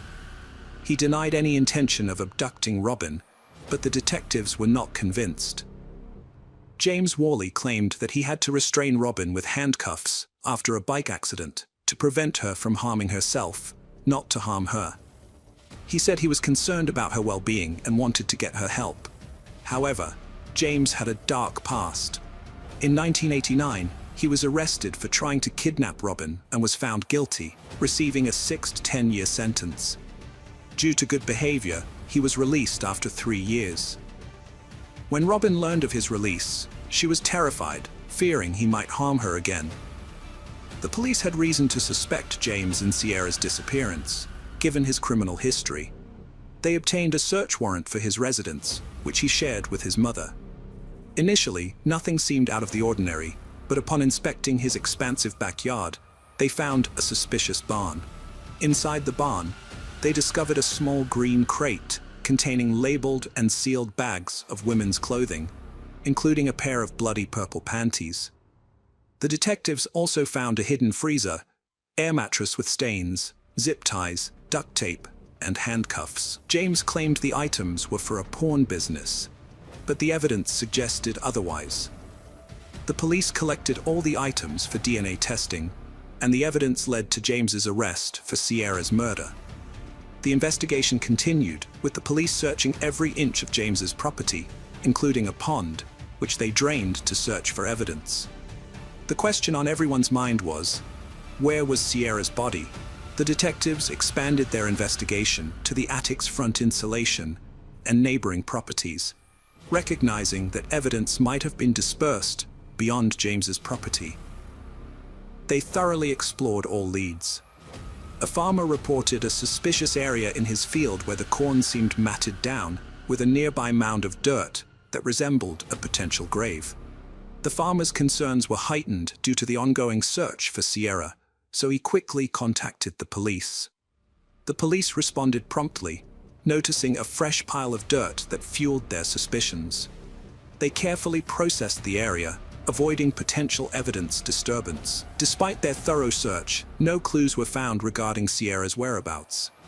The detectives then searched adjacent farms using drones and helicopters to cover more ground. They soon discovered a mound of dirt with freshly matted corn, with trained dogs indicating a potential crime scene. As they dug, they made a grim discovery: human remains, later confirmed to be Sierra's body. Tragically, her hands were bound behind her back, and her feet were tied to handcuffs. An object was lodged in her mouth, restricting her airway, which ultimately led to her death. The devastating news was delivered to the Sierra family that night. The family was overwhelmed with grief, and their sorrow was palpable.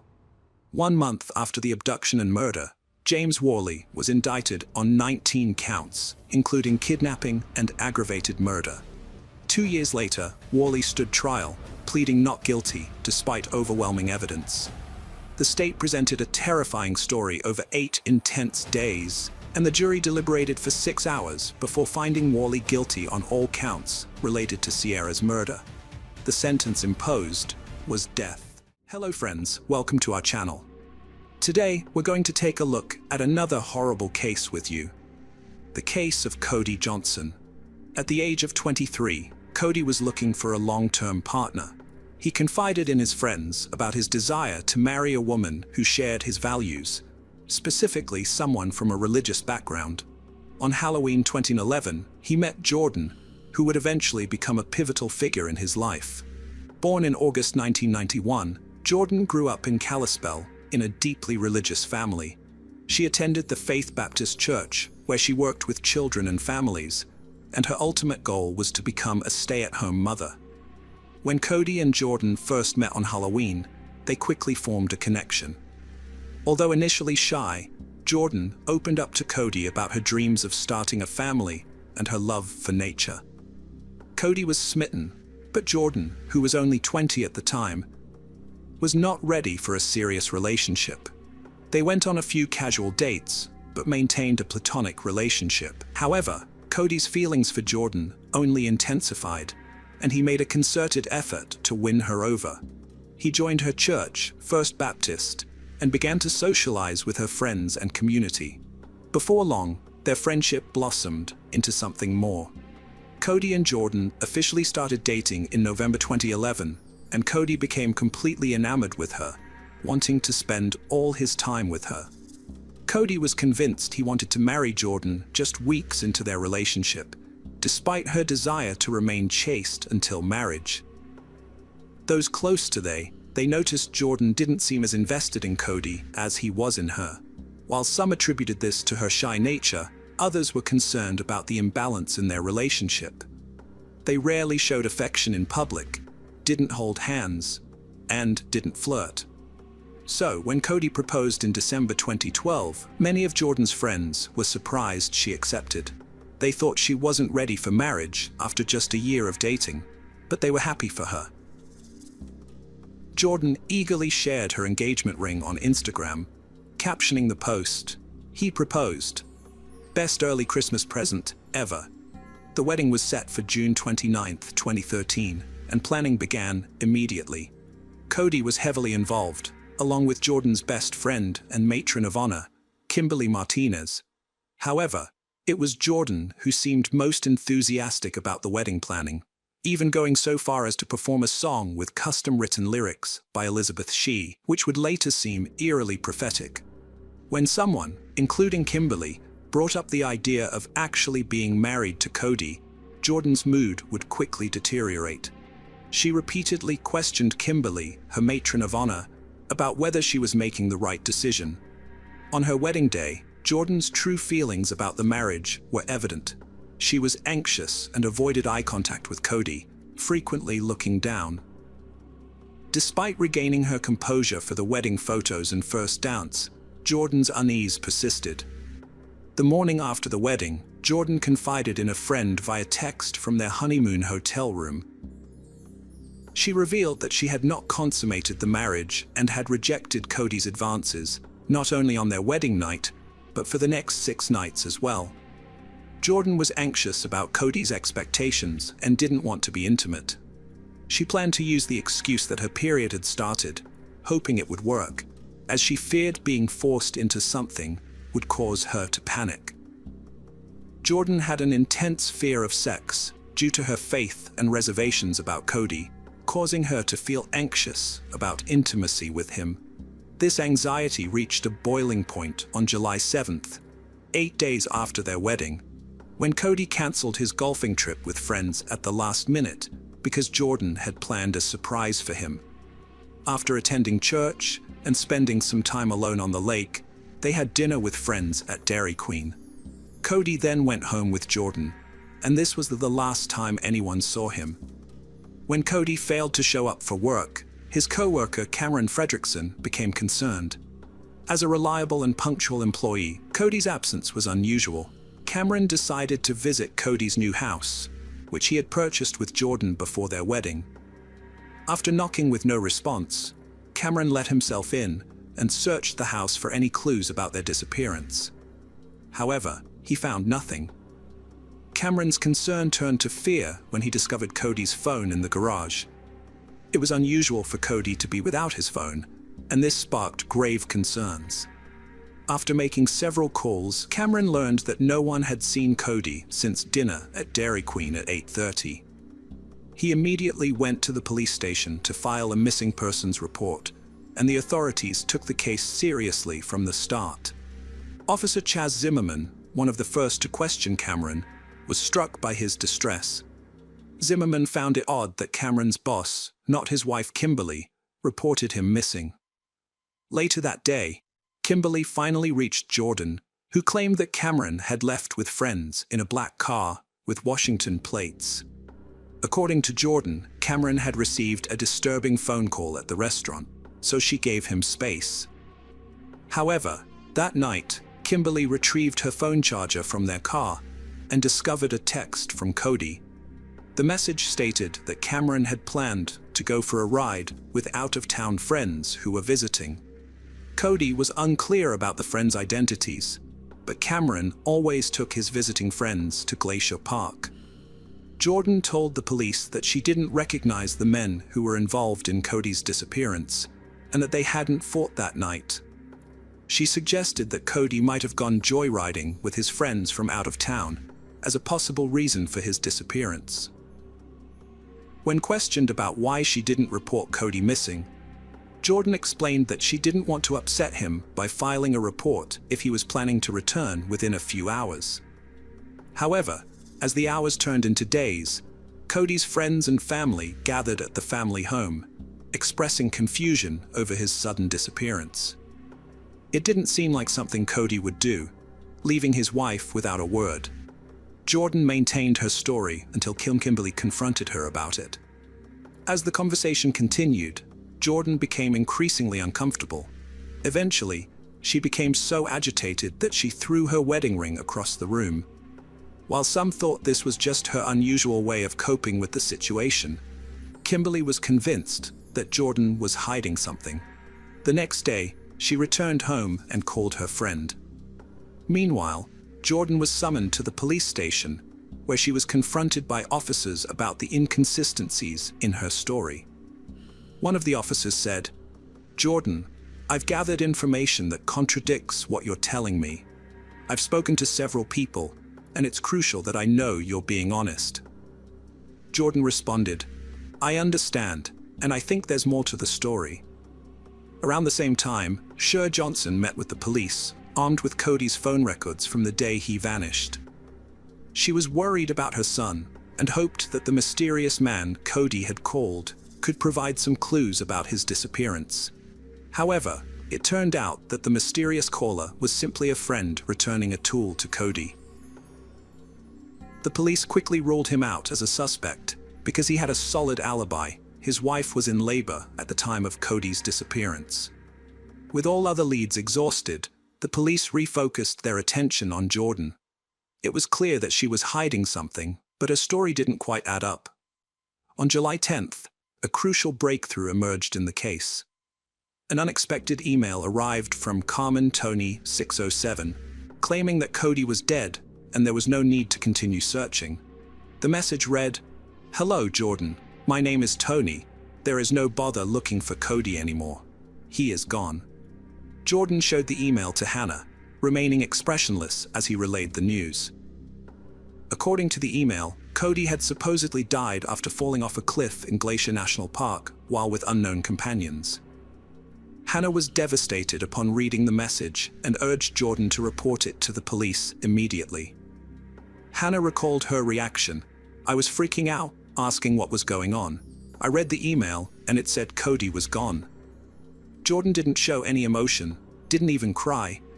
She just handed me the email, and I started shaking. I told her to go to the police, and she did, but I was rushing her, saying, "Go, move, what are you doing?" Detective Corey Clark was frustrated that the investigation was ongoing, and an anonymous email hadn't provided the closure they needed. In fact, the email seemed suspiciously convenient, at providing the exact information they'd been searching for and advising them to call off the search. What bothered Clark more than the email's content was Jordan's reaction, or lack thereof. She seemed completely unfazed by the news, which implied her husband's death. Jordan's behavior became even more peculiar when she organized a trip to Glacier National Park with her friends and family to search for Cody. According to Hannah, Jordan was strangely chipper during the entire drive to the park, waving her hand out the window as they went. Despite finding nothing on the first day, they resumed their search on the second day, and it was then that Jordan suddenly claimed to have found Cody's body. Her announcement was met with skepticism. "I think he's down there," she said, leaving Clark wondering why on earth Cody would be in that location. It's baffling that someone would do such a thing. This wall serves a purpose, after all. The autopsy revealed that the victim's head and arms suffered the most damage from the fall. Cody's loved ones were heartbroken over his death, but Jordan felt a sense of relief, according to Hannah. Now that a body had been found, the authorities would finally close the case. However, there was still a major issue. The police had no idea who man Tony 607 was. When Jordan was first questioned about the mysterious message, she directed the police to Tony Stallcup, a fellow car enthusiast and acquaintance of Cody's. Although Tony hadn't seen Cody in several months, he was so worried about him that he gave the police full access to his accounts.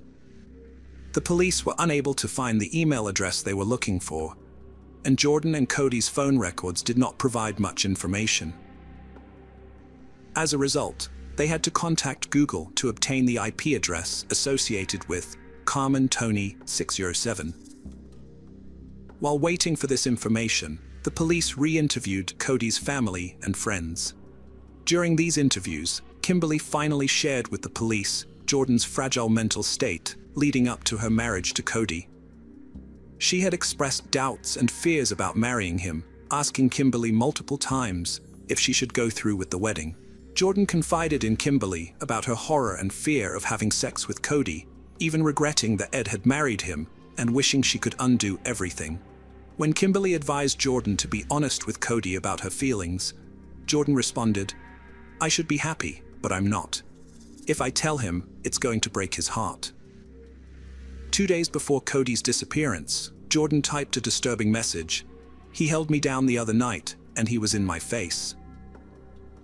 On July 7th, the police discovered another revealing exchange, in which Jordan intended to talk to Cody, but was terrified of his reaction. Jordan went to her friend Kim's house later that day, and recounted her conversation with Cody, which didn't go well.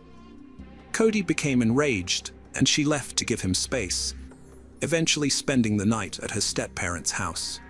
When the police learned about this, they became more suspicious of Jordan. Around the same time, they received information from Google that linked the email address Carmen Tony 67 to her stepfather's computer.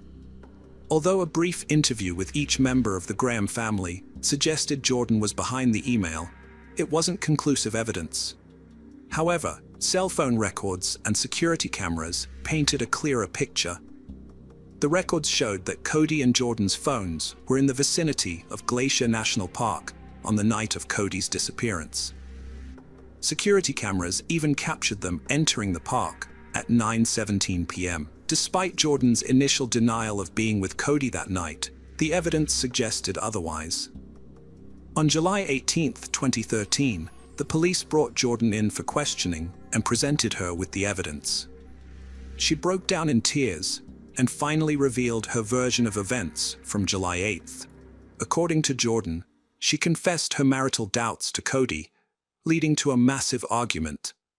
Jordan and her friend decided to take a trip to Glacier National Park and went to the Loop Trail. Jordan explained what happened next in her own words. If her friend hadn't intervened, Cody would have fallen face first down the hill. The detectives asked her, why did she turn around and push him? Jordan believed it was because her emotions were overwhelming at the time. She felt immense pressure, anger, and every other emotion all at once. The detectives were interested in her comment about a blindfold, as they suspected a connection to a stray scarf found near the crime scene. However, Jordan didn't provide any further information, and it was eventually proven to be unrelated. Jordan claimed that Cody's death was an accident, and that she didn't plan the assault in any way. Jordan explained that she hadn't planned to kill her husband, Cody. The situation escalated, and in the heat of the moment, she pushed him off the bridge. When asked about the incident, Jordan admitted that Cody had turned his back to her, facing the cliff, and she pushed him with both hands. She also confessed to creating a fake identity, Carmen Tony, and sending messages from her stepfather's house. Despite her confession, the police didn't charge Jordan that day, and she walked out of the station a free woman. However, they later arrested her at Cody's funeral on July 22nd, after she was seen texting on her phone, displaying a lack of respect that eroded any remaining sympathy for her. Rumors circulated that Jordan had killed Cody to escape their marriage without the embarrassment of divorce. Her behavior at the funeral, including texting, seemed to confirm these suspicions, implying that she was more concerned about herself than mourning Cody's death. Jordan's motives were called into question, as people wondered if she ever truly loved Cody. She was arrested and charged with first-degree murder and making false statements. After reviewing the evidence, the jury added premeditated first-degree murder to the list of charges. Her trial began on December 9, 2013. From the start, the prosecution aggressively challenged Jordan's story, raising doubts and inconsistencies. They questioned why she lied to Cody's friends and family, and whether she was truly remorseful or innocent.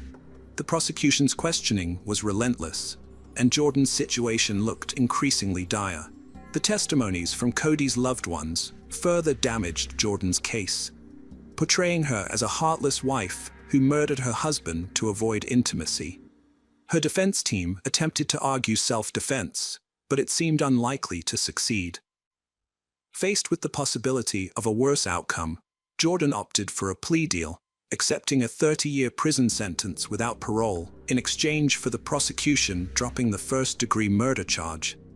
Before Jordan was sentenced, she tried to withdraw her guilty plea when she learned the prosecution intended to pursue a charge of premeditated first-degree murder, which carried a maximum 50-year sentence. The decision was up to District Judge Donald Malloy, who had to decide whether to accept her original plea or start a new trial. On December 13, 2013, Judge Malloy sentenced Jordan Lynn Graham to 30 years and 5 months in prison. Despite Jordan's attempt to reverse her plea, her case was not reopened or re-examined. The federal prosecution aimed to set a precedent with her case, sending a message that anyone who commits murder under federal jurisdiction will face swift and severe punishment. As a result, Jordan will not be released from prison until she is over 52 years old. Friends, welcome to our channel. Today we're going to take a look at another horrible case with you. The case of Chris Coleman. Chris Coleman, a former Marine, met his wife Sherry, an Air Force member, while serving in the military. Sherry instantly fell in love with Chris and knew he was the one. They got married before their first child, Garrett, was born, as they were devout Christians. After Garrett's birth, they had their second son, Gavin. Gavin was more energetic and mischievous, unlike his laid-back father and brother.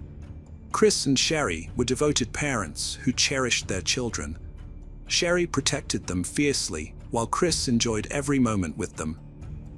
When Chris left the military, the family moved to Waterloo, Illinois, where Chris worked as the head of security for TV evangelist Joyce Meyer.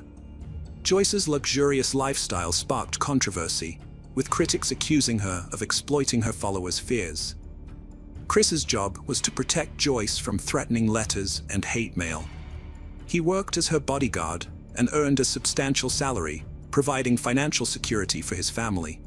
However, his frequent travels with Joyce put a strain on his family, as he was away from home for long periods. His sons deeply missed him, and his wife Sherry felt overwhelmed, underappreciated, and burdened with household responsibilities.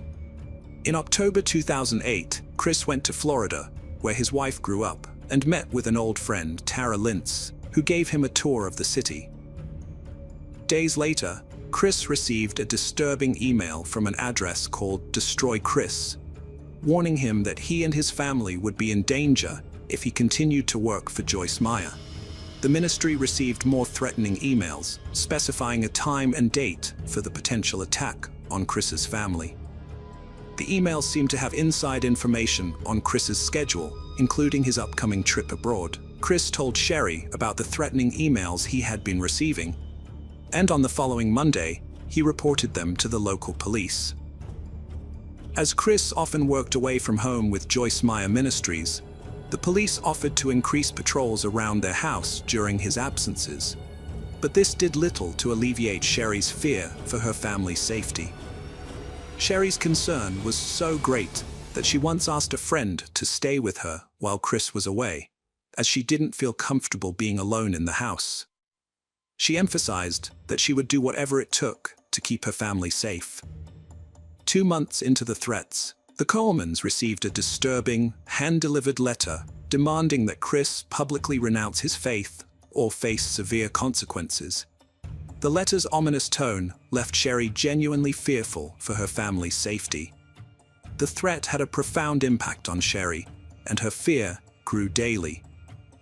To respond to the threat, Chris and Sherry took extra precautions to protect their family, including installing surveillance cameras around their home, which captured footage of the surrounding area and sent it to a screen in their basement office. Chris hoped the cameras would help identify the person behind the threats. After the cameras were installed, the threats suddenly stopped and life returned to normal for the family. For a few months, everything seemed fine. However, in April 2009, the family received another disturbing letter warning that Sherry's worst fears were about to come true. Chris was deeply disturbed by the letter's ominous tone. After reviewing the security footage, Chris was shocked to see a mysterious silhouette. Although the figure's identity remained unknown, its presence reignited Chris's concerns for his family's safety. The renewed sense of fear led to increased police efforts to protect the Coleman family. Detective Sergeant Justin Barlow from the Columbia Police Department took a particular interest in the case and offered to help the family. He set up video cameras to monitor the Coleman's driveway, but unfortunately, they did not catch the person behind the threats. On May 5, 2009, Chris went to the gym and then called his home phone to check on Sherry and the boys, making sure they were up and getting ready for school. Chris called for help, but no one responded. Concerned, he phoned his neighbor, Detective Justin Barlow, at 6:45 a.m. Chris told Barlow that he had left for the gym in St. Louis County around 5:30 a.m. and had been trying to reach his wife Sherry, but she wasn't answering her phone. Worried, Chris asked Barlow to check on Sherry and their sons. Barlow grabbed his gear, including his weapon, handcuffs, flashlight, and radio, and headed to the Coleman house. As he waited for backup to arrive, his priority was to make contact with Sherry and ensure everyone's safety. With a mix of hope and unease, Barlow approached the door and knocked firmly, hoping someone would respond. When Detective Justin Barlow arrived at the Coleman home, the eerie silence and darkness made him feel uneasy. The lack of movement and lights inside the house heightened his sense of unease. Minutes later, a patrol vehicle arrived with another officer to assist him. The second officer went to the back of the house to try to see or communicate with Sherry or the boys through a window or door. Instead, he found signs of forced entry into the basement, which immediately grabbed Detective Barlow's attention. He became deeply concerned for Sherry Garrett and Gavin's safety. Detective Barlow and the second officer decided to enter the house through the basement, announcing their presence as they went. but they received no response. During their thorough search of the basement, they found a disconnected video cable at the computer desk.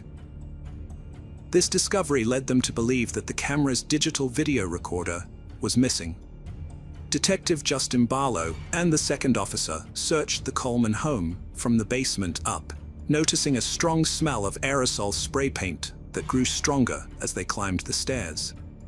On the main level, they found the walls painted with derogatory messages targeting Chris, Sherry, and their sons.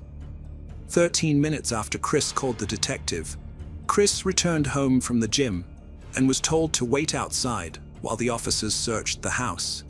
He complied, sitting quietly on the porch without asking questions or trying to enter. Meanwhile, a third officer arrived, and the three of them searched the rest of the house for Sherry and the boys. On the upper floors, they found more hate-filled spray-painted messages. When they reached the second story, Detective Barlow entered the bedroom of Garrett, the oldest son, where he appeared to be asleep. However, upon closer inspection, the detective realized that Garrett was dead, with no signs of life and a cold body. Ligature marks around his neck indicated that he had been murdered. Detectives' minds were shocked when they found Garrett's lifeless body. Next door, the second officer entered to check on Gavin and was horrified to discover the boy was also dead, strangled with ligature marks around his neck, just like his brother.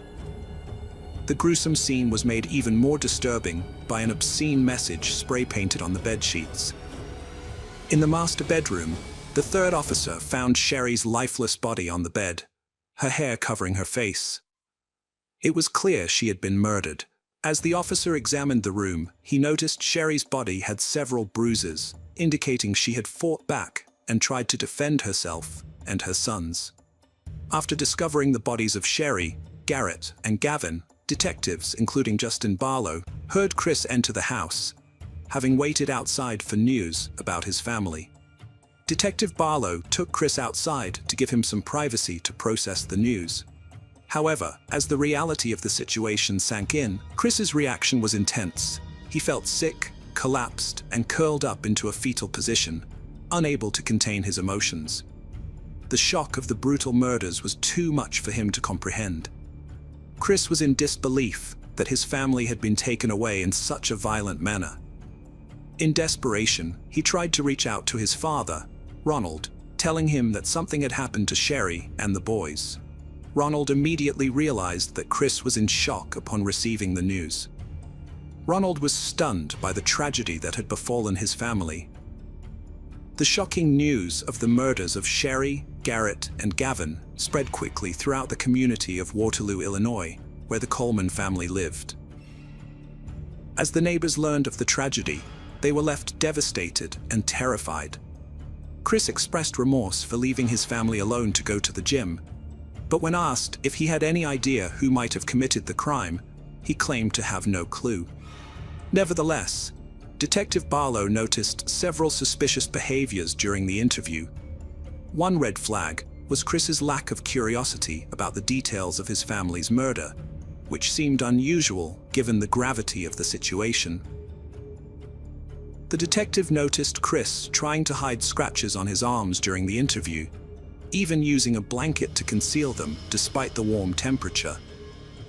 The scratches were suspicious because they suggested Chris had been in a physical struggle, similar to Sherry's fight with her killer. When asked about the scratches, Chris claimed they came from installing a satellite dish the day before. He denied having an affair during the police interview, but did admit to a close friendship with Tara, a cocktail waitress and high school friend of his wife's who lived in Florida. Chris said his conversations with Tara were innocent, but wouldn't have been approved by his wife.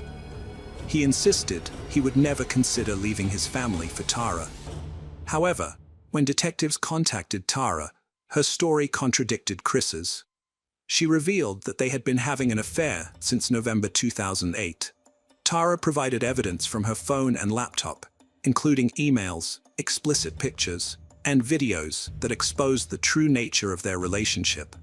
When detectives confronted Chris with the information Tara had provided, he admitted to seeing her more frequently than he initially told them.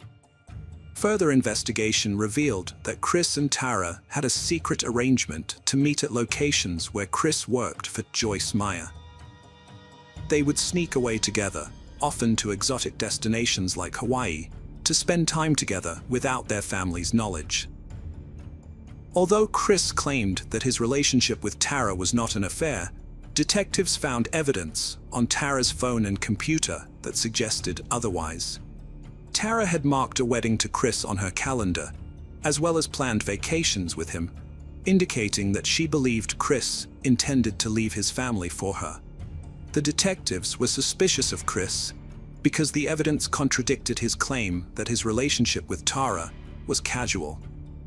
Chris's father, Ronald, was shocked to learn about the affair, but he firmly believed that it was unrelated to the murders of Chris's wife and son. According to Ronald, Chris was a gentle person who was not capable of such brutal crimes. Ronald described Chris as a quiet individual who showed no signs of violence. However, the detectives thought that Chris's affair with Tara was a strong motive for the murders. Despite this, their initial investigation did not find enough evidence to charge Chris with the crime. After being questioned for 6 hours, Chris was released without being charged. Tara became a person of interest in the investigation, but she was eventually cleared as a suspect when it was discovered that she was in Florida on the morning of May 5, 2009, when the murders occurred. The Coleman family murders led to one of the largest murder investigations in Illinois history. A special team of 25 detectives was formed to catch the person who killed the Coleman family. They worked extremely long hours, often 20 hours a day, for 15 days straight, calling in experts to help with the case. One of their main goals was to find out who sent the hateful emails to Chris Coleman. They carefully looked at every threatening email sent to Joyce Meyer Ministries over the past year, which led them to investigate leads all over the country. The team tracked down and talked to every person who sent threatening emails, but none of them seemed to be responsible for the murder. A team of computer experts was then brought in to help investigate the crime. The detectives hoped they could find some digital evidence related to the murder. The computer experts started by looking at the email account Diris. They found that the email address was created on November 14, 2008, just a few days before the first threatening email was sent. One surprising thing they discovered was that the death threats sent to Chris Coleman's family came from Chris's own computer IP address. The detectives thoroughly examined the spray-painted messages at the crime scene and compared them to Christopher Coleman's handwriting to gather evidence. They took photos of the messages and collected handwriting samples from Coleman, which were then sent to a specialist for analysis. The expert's comparison of the two samples revealed a match, indicating that Christopher Coleman had written the messages on his home's walls on the day of the murders. Further analysis identified the specific brand and color of spray paint used, Rust-Oleum Candy Apple Red. After learning that Chris Coleman had bought something from a hardware store just days before his family's murder, a detective contacted the store's manager. The manager confirmed the purchase and revealed that Chris had bought Rust-Oleum Candy Apple Red spray paint, the same type found at the crime scene. This discovery was crucial because it established a link between Chris and the murder. The timeline of the murder was also important. Chris initially claimed to have left his house around 5:45 a.m. on May 5, 2009, but the medical examiner determined that the murders occurred around 3 a.m., which meant Chris was at home when his family was killed. 2 weeks after the bodies were found, Chris Coleman was arrested and charged with 3 counts of first-degree murder. The prosecution argued that Chris's motivations were greed, selfishness, and narcissism, and that he wanted a fresh start, but his family was standing in the way. In April 2011, Chris Coleman stood trial for the murders of his wife, Sherry, and their 2 sons, Garrett and Gavin. The prosecution argued that Chris killed his family to be with another woman, terror, as he would lose his well-paying job with Joyce Meyer Ministries if he divorced Sherry, since the organization does not condone divorce. Chris's defense attorney claimed that an intruder entered the Colemans' home on May 5, 2009, and committed the murders. However, 2 years later, on the anniversary of the murders, Chris was found guilty and sentenced to life in prison without parole, despite being eligible for a death sentence. The judge's decision was influenced by the recent repeal of the death penalty in Illinois, which would take effect a few months later. Sherry's loved ones wanted to keep her, Garrett, and Gavin's memory alive and decided to raise funds for victims of domestic violence, a cause close to their hearts. Hello friends, welcome to our channel. Today we're going to take a look at another horrible case with you. The case of Sandra Cantu. Sandra Cantu was an 8-year-old girl who lived with her mother, Maria Chavez, and their family in the Orchard Estates mobile home park in Tracy, California. Despite her parents being separated, Sandra remained close to her father and enjoyed a positive relationship with him. Sandra was a friendly and energetic child who loved playing with her friends in the neighborhood. She was known for her bright smile and optimistic outlook, making her a favorite among her peers and the adults who knew her. At the time, she was a second-grade student at Melville S. Jacobson Elementary School. On March 27, 2009, Sandra returned home from school around 2 p.m. and went out to play with her friends. Her mother, Maria, usually let her play outside until dinner time. However, when Sandra failed to return home by 7 p.m., Maria began to worry. Maria tried to locate Sandra by calling her friends, but none of them had seen her. She then drove around the neighborhood, asking people if they had seen Sandra, but no one had any information. At 7:53 p.m., Maria called 911 to report her daughter missing. The Tracy Police Department quickly responded to the mobile home park and launched a search operation. They asked Maria to describe Sandra's clothing, which included a pink Hello Kitty shirt, black leggings, and Hannah Montana flip-flops. The police then went door to door, questioning neighbors and showing Sandra's picture to gather information. The search for Sandra was a large-scale operation that involved the FBI, cadaver dogs, helicopters, and a team of volunteers. The police showed Sandra's photos to everyone in the community, hoping to find any leads. However, their initial efforts yielded no results. Police are worried, as Sandra always followed safety rules when leaving with her family. They suspect someone familiar might have lured her. Initially, they suspect her father Daniel, who hadn't seen her in a long time, and was in a financial dispute with her mother Maria. However, he's eventually cleared. The police then focus on an unfamiliar ice cream vendor and Frank Waller, a rumored pedophile who allegedly kissed Sandra 2 years prior. Frank admits to being attracted to young girls, but is eventually eliminated. Authorities will continue to monitor him. As the search continues, the community supports Maria. During a vigil, a neighbor finds a disturbing handwritten note near a mailbox and shares it with the officers. A cryptic message was discovered, stating, "Cantu locked in stolen suitcase, thrown in water on Boucher Road and Whitehall Road. Witness." The note's spelling mistakes and suspicious appearance raised questions about its authenticity and the intentions of its writer. Investigators needed more information and decided to interview Melissa, Sandra's neighbor and a Sunday school teacher at her grandfather's church. Melissa explained that she had recently gone through a divorce and a breakup, and now lived with her grandparents and her 5-year-old daughter. Sandra and her sisters often visited Melissa's trailer to play with her daughter, which created a close bond between the two families. When Melissa was questioned, she admitted that she didn't notice anything unusual when she found the note, and she allowed the FBI to search her car. Inside the glove compartment, they found a note with scribbled words, suggesting someone tried to conceal the message. The note was sent for further analysis, and Melissa was released. Weeks passed without any sign of Sandra, but her case took a shocking turn when her body was found inside a black suitcase in an irrigation pond. The suitcase had floated to the surface after the pond was filled 2 weeks prior. Sandra's body was identified by the clothes she was wearing, and an autopsy revealed that she had many cuts and wounds. The suitcase was locked and had an extra cord securing it, indicating that the killer wanted to keep it closed for a longer time. The grim discovery left everyone in shock and horror.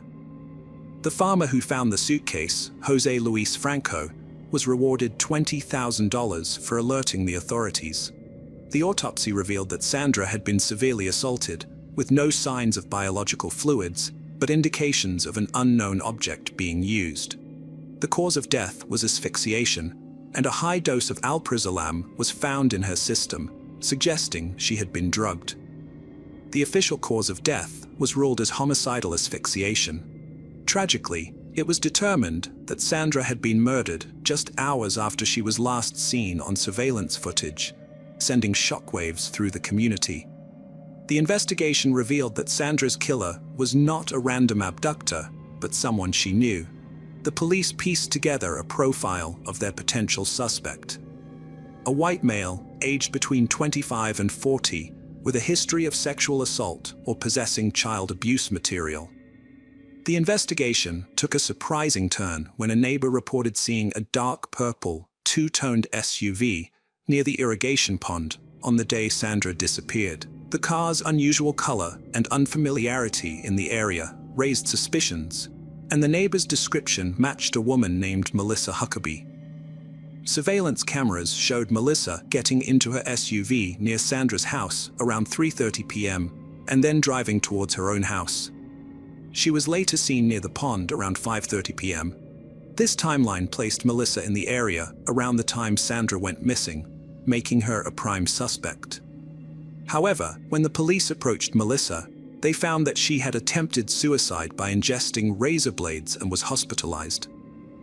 When questioned later, Melissa claimed she was unaware of what had transpired and had only brought a note to the attention of the authorities. She denied any involvement in Sandra's murder. The police investigated Melissa's alibi and found that her phone records were crucial evidence.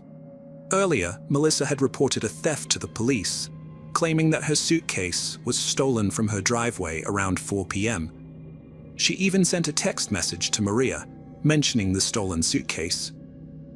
This was significant because the suitcase found with Sandra's body matched the one Melissa reported stolen. Despite the evidence, the authorities wanted more information, so they wiretapped Melissa's phone and waited for her hospital release. When she was released, they were shocked to discover that she had called the Canto family.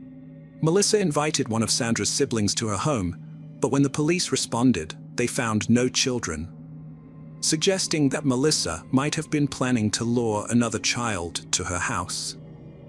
A neighbor then came forward, revealing that Melissa had taken a 7-year-old girl to the park without permission, and she was found to have been drugged with benzodiazepines, the same drug found in Sandra's body.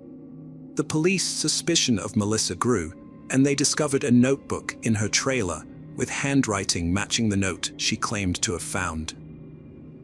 They also found a cryptic note in her car and a drug prescribed to her that matched the one in Sandra's body. During a search of her grandparents' church, they found a rolling pin with blood that matched Sandra's DNA profile and a window blind missing a draw cord, which matched the cord used to secure the suitcase. This led to Melissa's arrest on suspicion of kidnapping and murder. Melissa Huckabee, a California woman, has been accused of killing 8-year-old Sandra Cantu and faces multiple charges, including sexual assault. Authorities do not expect to make any further arrests in the case. When questioned by investigators, Huckabee initially denied any involvement, but later claimed that Sandra's death was an accident. She said she was playing a game of hide-and-seek with Sandra and her own daughter, and Sandra agreed to hide in a suitcase. Huckabee claimed she forgot Sandra was inside and only remembered when she arrived at a church, finding Sandra's lifeless body. Huckabee eventually confessed to zipping Sandra into the suitcase and leaving her there until it was too late. She then dumped the suitcase containing Sandra's body into a nearby pond. Further investigation into Huckabee's personal life revealed a troubled past, including criminal activities, depression, and other mental health issues. She had a history of theft convictions and had filed for bankruptcy due to credit card debt and medical expenses. Huckabee's family members, including her father and ex-husband, described her as struggling with depression and having issues with her self-image. Despite this, they said she was not prone to violent behavior. Huckabee is currently under suicide watch and faces multiple charges related to Sandra's death. The trial of Melissa Huckabee began on April 14th.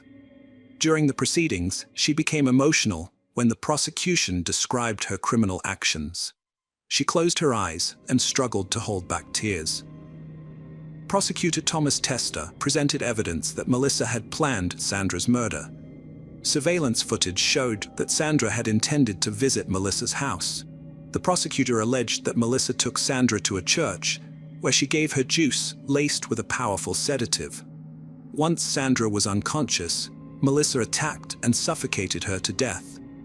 Initially, the prosecutor sought the death penalty against Melissa, as she had not yet pleaded guilty to the crimes.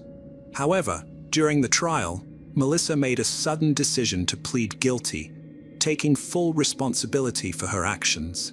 Before accepting her plea, Judge Linda Luss questioned Melissa to ensure she had discussed the matter with her lawyers and was certain about giving up her right to a jury trial. Melissa confirmed that she was resolute in her decision. Prosecutor Thomas Tester raised concerns about Melissa Huckabee's mental state after Judge Luss finished questioning her. He cited her unusual behavior in prison, including a self-harm incident, which made him question her ability to make rational decisions. Although Melissa seemed coherent in court, Tester worried about her decision-making in the long run. Despite Judge Luss's reassurance, Tester asked Melissa if she understood the situation, likely fearing she might retract her guilty plea. Melissa's admission of guilt marked a significant turning point in the case, bringing some closure to the Cantu family and avoiding a lengthy trial. This crucial moment simplified the legal proceedings and provided the Cantu family with some comfort after Sandra's tragic death. It also paved the way for what would happen next in the case. On June 14, 2010, Melissa Huckabee was sentenced to life in prison without parole for the intentional and premeditated murder of Sandra Cantu. The prosecution alleged 3 special circumstances in this case. Firstly, it was alleged that Huckabee committed the murder while kidnapping Sandra Cantu, a violation of Penal Code Sections 207 and 209. Secondly, it was alleged that Huckabee committed the murder while engaged in another crime.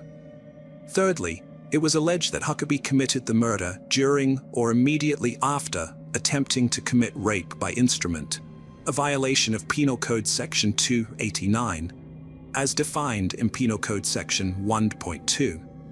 The prosecution has warned that any evidence presented at a preliminary hearing may also be used in future probation violation proceedings or discovery requests. Melissa Huckabee is accused of murdering Sandra Cantu and initially faced additional charges for drugging a 7-year-old girl, although these charges were later dropped as part of a plea deal to avoid the death penalty.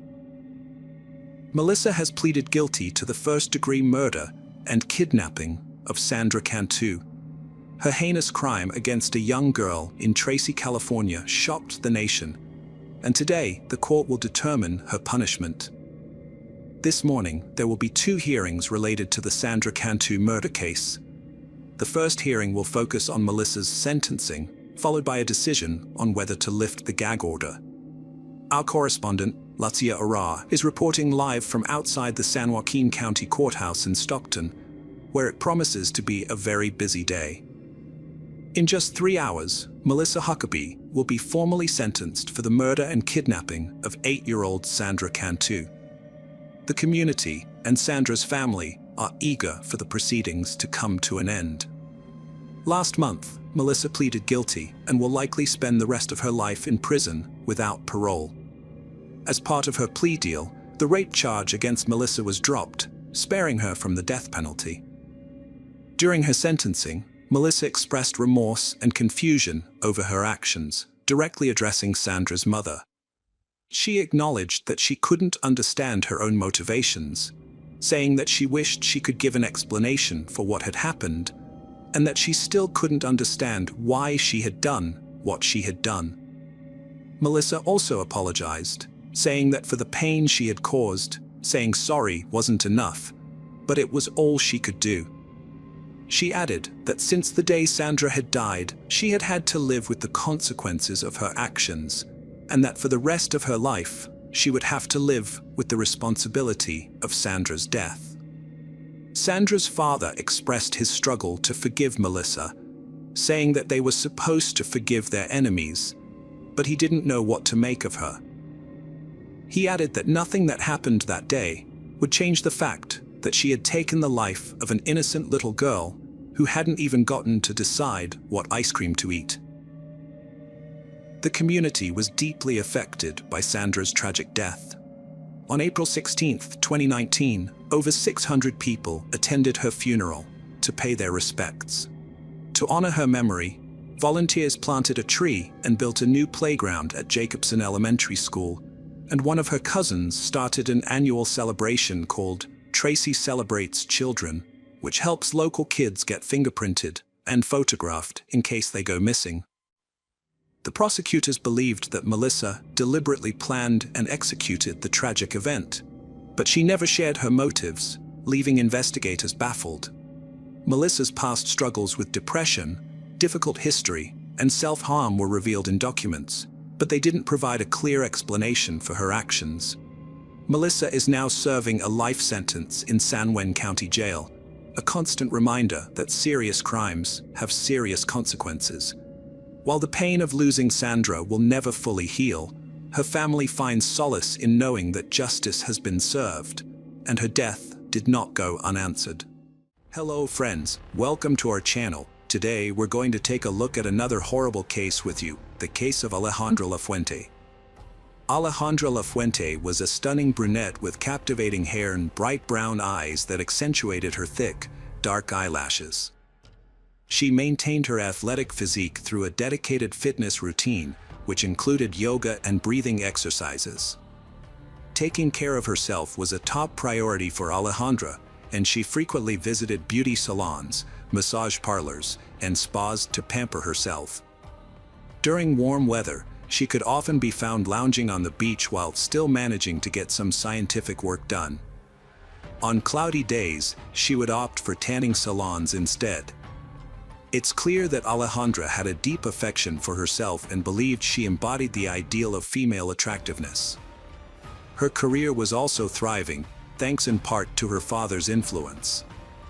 Alberto Dente, a renowned psychiatrist and doctor of sciences, was a leading expert in his field, with a focus on mental health conditions such as schizophrenia and manic disorders.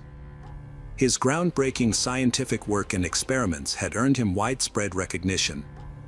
Alejandra greatly admired her father and aspired to achieve similar success.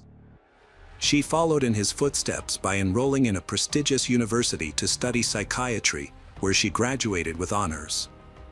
Her strong work ethic, exceptional intelligence, and her father's influential connections enabled her to complete and defend her thesis on manic syndrome with distinction. However, Alejandra's career took an unexpected turn when she became more interested in working as a psychotherapist rather than pursuing a traditional path in psychiatry. With the financial support of her father, Alejandra obtained the necessary licensing and opened her own practice in a modern business center located in the heart of the capital. Her practice quickly gained popularity, attracting a diverse range of female clients who sought counseling for issues such as eating disorders, depression, relationship problems, and low self-esteem. Alejandra demonstrated a remarkable ability to help her clients resolve complex family issues. Despite her professional success, her personal life faced challenges.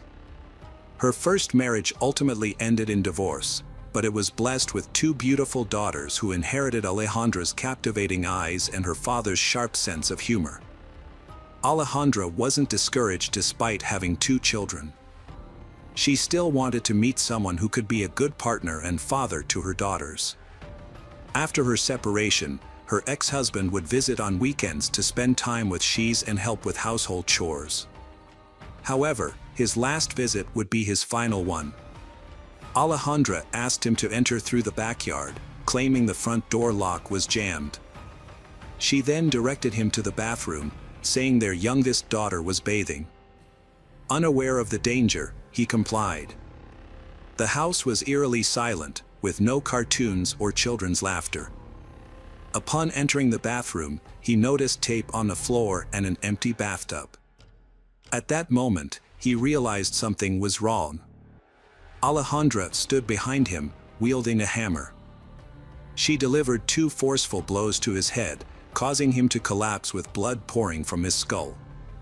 The experts later determined that the first blow was fatal, and he had no chance of saving himself. The eldest daughter returned home early from a friend's house and became an unintentional witness to a horrific scene. The children had often seen their parents arguing, and Alejandra, who was believed to have mental health issues, would frequently lash out at her friends and even physically attack her husband. Her friends and housemates had observed her outbursts and erratic behavior on multiple occasions. On this particular day, the situation escalated out of control. The daughter fled the house and called for help, prompting a neighbor to rush over and contact the police.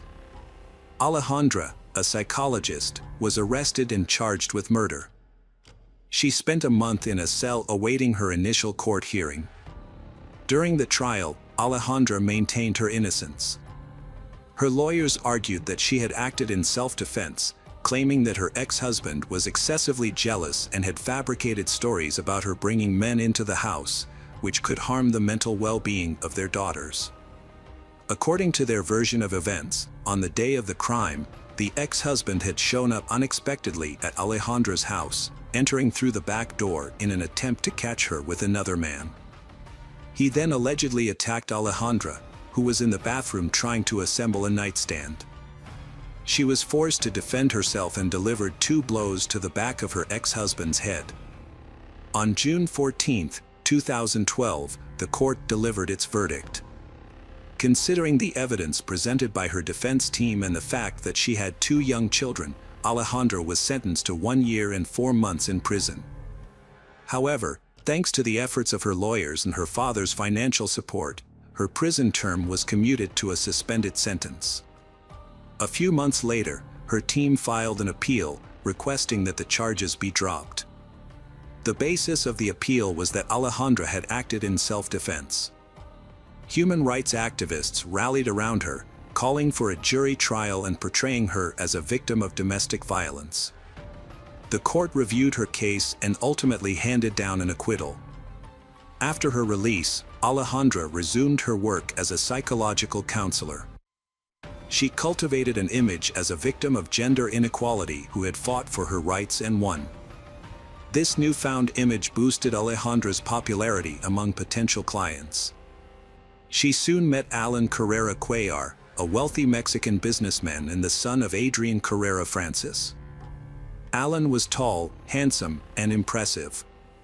His father had previously headed the Special Services Department for the Central District and had achieved significant success in his career. Soon Alan expanded his business, creating a chain of construction stores that opened across the country. However, while part of his business was legitimate, another part was secretly linked to crime. This connection led to his father's removal from his position after one of Alan's financial frauds was exposed. Furthermore, Alan had a stake in a criminal group that transported psychotropic substances to the United States. Their base, located in a border town, was guarded by corrupt police officers and controlled a small portion of the psychoactive substance trade in the South. Alan's father was found to be involved in his son's activities, and after providing a statement to the police, he faced a 20-year prison sentence. Nevertheless, Adrian Carrera was released early on July 18, 2000, as part of the Witness Protection Program. Upon release, he dedicated himself to his son and legitimate business ventures. His son, Alan Carrera quickly adopted his father's views and experiences. After graduating from college, Alan followed in his father's footsteps and became an entrepreneur, showing particular interest in a household appliance store that he successfully managed despite his young age. This business was smaller than his father's but generated a decent income. Alan was always surrounded by women, yet he had been in love with a classmate since childhood, whom he eventually married. She was intelligent, attractive, and came from a good family. The marriage, though brief, was vibrant and resulted in a beautiful daughter. However, Alan's frequent absence from home due to work led to the breakdown of their marriage, ultimately ending in divorce. Alan struggled to move on from his high school sweetheart. He found no joy in new books and was immersed himself by loneliness and sadness, which led him to develop a drinking problem. To overcome his prolonged depression and alcohol addiction, Alan tried various methods, including books, AA meetings, and therapy. Eventually, he met with Dr. Alberto, a renowned psychiatrist. Meanwhile, Alan's ex-wife, Maria, was also dealing with the aftermath of their difficult divorce. Her father was going through a similar experience. Despite their separation, Maria couldn't shake off her loneliness and still considered Alan the only man in her life. She decided to seek professional help and visited a therapist. However, the psychiatrist who had been helping Alan recover explained that due to ethical reasons, he couldn't counsel both spouses. He recommended that Maria seek guidance from a different therapist, Alejandra. However, it's notable that Alejandra's relationship with Maria wasn't transparent, as she didn't disclose that her father was involved. Alejandra soon realized Alan could be a suitable match. Alan was described as a pleasant and wealthy man in his prime. Without hesitation, Alejandra asked Maria to bring Alan in for another session. According to Alejandra, she could resolve their issues in a single session. During the session, Alejandra and her father put their plan to seduce the Alan into action. It didn't take long to get results. Immediately after the session, Alan asked Alejandra out for coffee to discuss family issues. Initially, she declined, citing medical ethics, but they went on a date that same evening. A romantic affair quickly developed between them. However, Maria soon discovered their relationship and was shocked. She considered reporting Alejandra to the medical ethics committee but decided against it. As a skilled therapist, Alejandra convinced Maria to let the situation go, attributing Maria concerns to jealousy and an unwillingness to move on from her ex-husband. According to Alejandra, holding on to these feelings would prevent a happy future. Maria chose not to attend therapy sessions with Alan after they ended. Around the same time, Alan's relationship with Alejandra progressed quickly. Within a few months of meeting, they moved in together. 2 months later, they decided to get married, but Alan was unaware of Alejandra's past issues and the reasons for her previous divorce. In April 2014, Alan visited his parents and took the opportunity to discuss his upcoming wedding. His parents were surprised to learn about the wedding and his partner, Alejandra, as they had never heard of her before. The marriage was registered a week after Alan met with his parents. Notably, Alejandra asked Alan not to invite her friends and family to the wedding, citing a modest budget as the reason. However, her father did attend the ceremony. At first, their life seemed like a dream come true. They were young, happy, and had many plans and aspirations. However, this didn't last long. Alejandra's volatile temperament soon became apparent. The relationship between them began to deteriorate rapidly. Alan was a private person who kept his personal life to himself, even from friends. As a result, few people knew what was happening behind closed doors. However, it was clear that the relationship was strained, and they no longer appeared happy. After marrying Alejandra, Alan distanced himself from his family. When his parents weren't invited to the wedding, leading to a complete breakdown in communication. Alan's friends noticed that his wife was becoming increasingly anxious and short-tempered, often behaving inappropriately. After a few embarrassing incidents, Alan became ashamed and started to limit their social interactions. Their arguments became a daily occurrence, often with no apparent reason or justification. Alejandra discovered her husband Alan's infidelity by snooping through his phone one evening. The racy messages from other women were the final straw. She claimed that when she confronted him about his cheating, he became violent, insulting, and humiliating. Feeling that the marriage was beyond repair, Alejandra decided to take drastic action. Instead of seeking therapy or counseling, she turned to a more sinister solution. Her focus shifted to devising the perfect plan to murder Alan. Alan, oblivious to his wife's intentions, continued his daily routine. He remained distant from his family, only making an effort to attend the annual family gathering to celebrate his grandfather's birthday. Alan attended the feast, but his parents made it clear that his wife, Alejandra, was not a welcome guest in their home. This snub infuriated Alejandra and further strained the relationship. Little did they know, this would be the last time the family saw Alan alive. On October 31, 2014, Alan sent a text message to his family, saying he had arrived home safely after his birthday party. However, he hasn't been in touch since then, and his absence from work for several days was unusual, as he was always responsible and diligent about his job.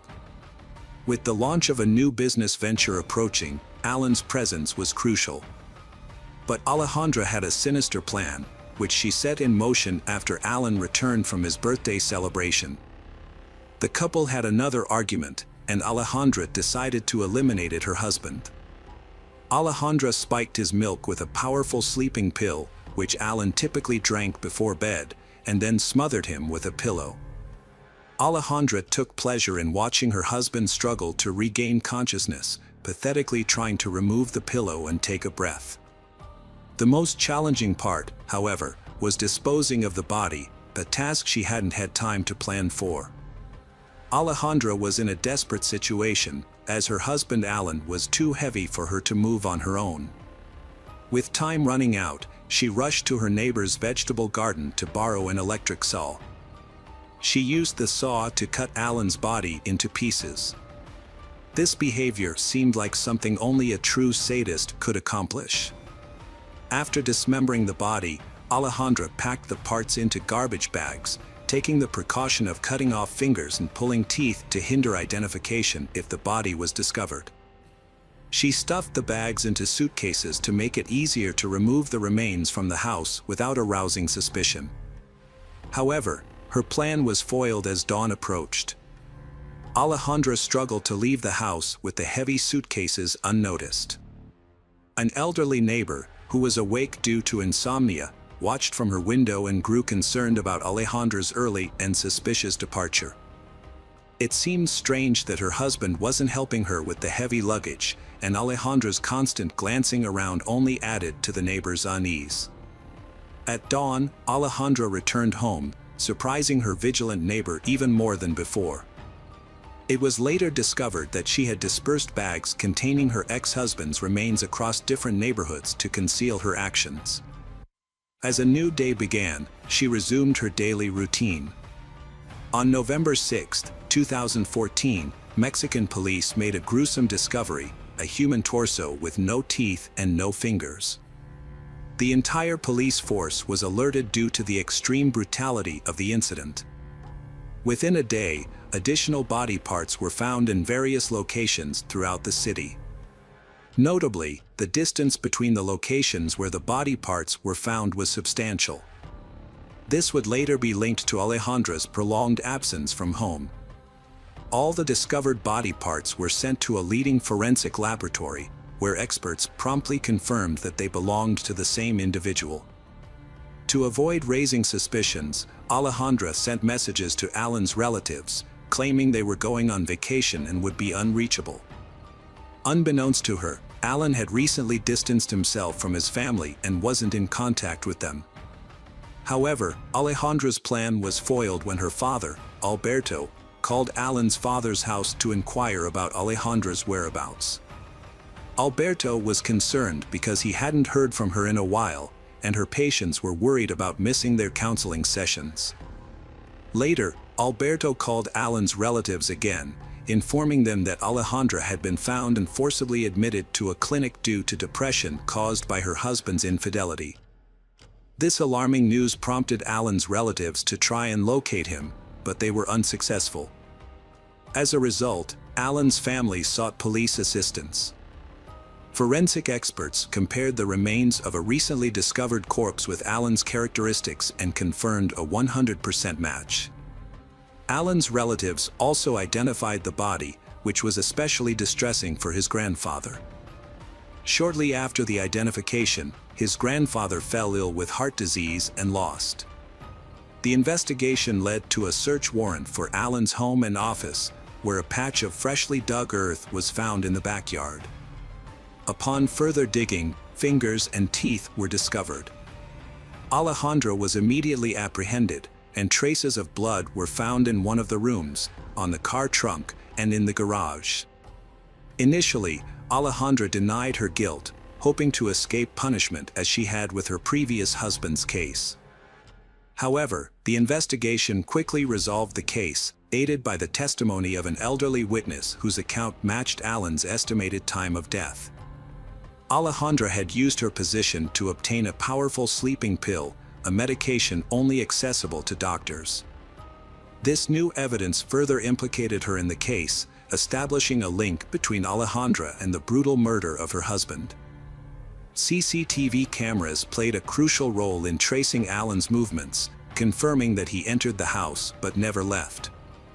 The footage also showed that suitcases were removed from the house. On December 10, 2014, the jury delivered its verdict, sentencing Alejandra to life imprisonment for murder with brutality, attempted concealment of the crime, and abuse of her official position. Despite her father's efforts to use his connections and bribes to spare Alejandra from imprisonment, he was ultimately unsuccessful. However, he did manage to have the trial closed to the public and press, thereby minimizing further publicity. However, his actions were ultimately driven by self-interest and a desire to advance his career. As a result, his reputation as a specialist has been severely damaged, and it is unlikely that anyone will seek his expertise again. This is largely due to his failure to recognize the problems with his own daughter and the fact that he raised her to be a ruthless and calculating individual. The trial also brought to light the case of Alejandra's first husband, whose death had occurred under suspicious circumstances. Although the passage of time had made it difficult to gather evidence, there were suspicions that Alejandra's father may have been involved in the incident. Some even speculated that he had colluded with his daughter and that their actions had been motivated by a twisted scientific interest. Despite these suspicions, no concrete evidence was found to support this theory. Following numerous appeals from the victims' families, the sentence was ultimately increased to death. This was a highly unusual outcome, as such sentenced are extremely rare in Mexico, particularly in modern times. Alejandra has been denied the opportunity to appeal the case, and her property, including their house, will be transferred to Alan's family. However, this offers little comfort, as the loss of a loved one can never be fully compensated. It has become clear that Alejandra was a pragmatic and cruel individual with significant mental health issues, despite medical examinations initially suggesting that she was sane.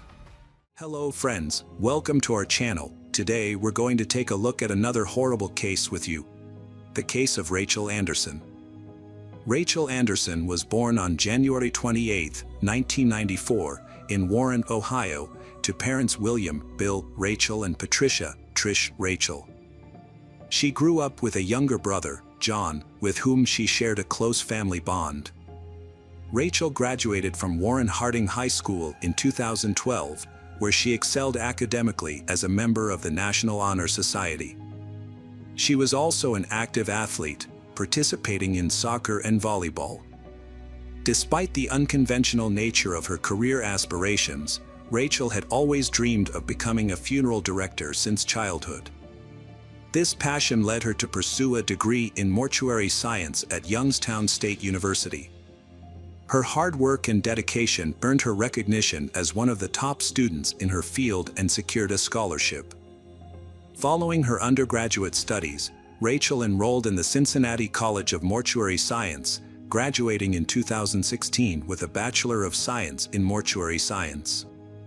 She became a member of the Ohio Funeral Directors Association and moved to Columbus, where she completed an internship at Shaw Davis Funeral Home. Rachel approached her work with great respect and saw it as her duty to support and care for families during difficult times. Rachel's internship was nearing its end, and she had high hopes of becoming a permanent employee at the Bureau. On January 26, Rachel Anderson celebrated her 24th birthday. The next day, her brother John visited her from Warren. Before he left to return home on January 28, Rachel gave him the key to her apartment. However, John accidentally took the key with him when he left. Later that day, Rachel realized she had misplaced her key and contacted John Kennedy, who had a spare, to arrange a pickup. After speaking with her mother around 6:30 p.m., Rachel retrieved her key from Kennedy. Since her apartment door could only be locked from the outside with a key, she had to leave it unlocked. Rachel stopped for dinner at her favorite restaurant and arrived home around 7:30 p.m. As she entered her apartment, she was confronted by a man who was waiting for her. He abducted her, taking her to the top floor of the building, where he restrained her using various objects.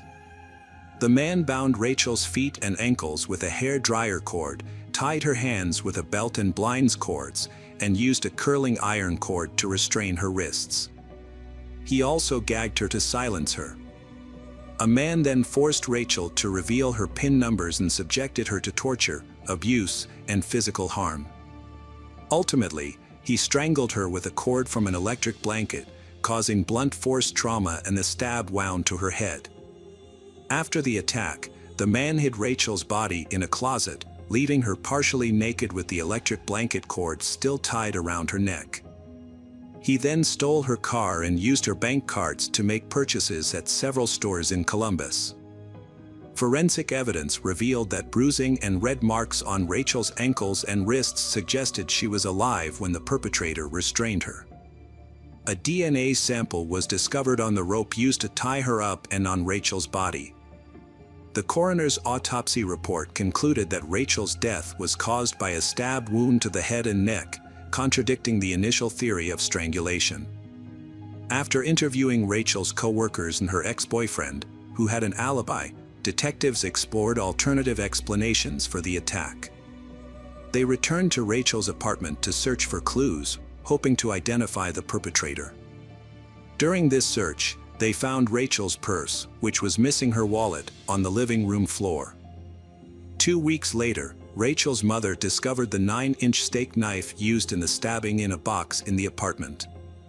Detectives initially thought the crime was a robbery, but the brutality and torture inflicted on Rachel suggested that the perpetrator was not just a thief, but a skilled and sadistic individual who took pleasure in exerting power over his victim.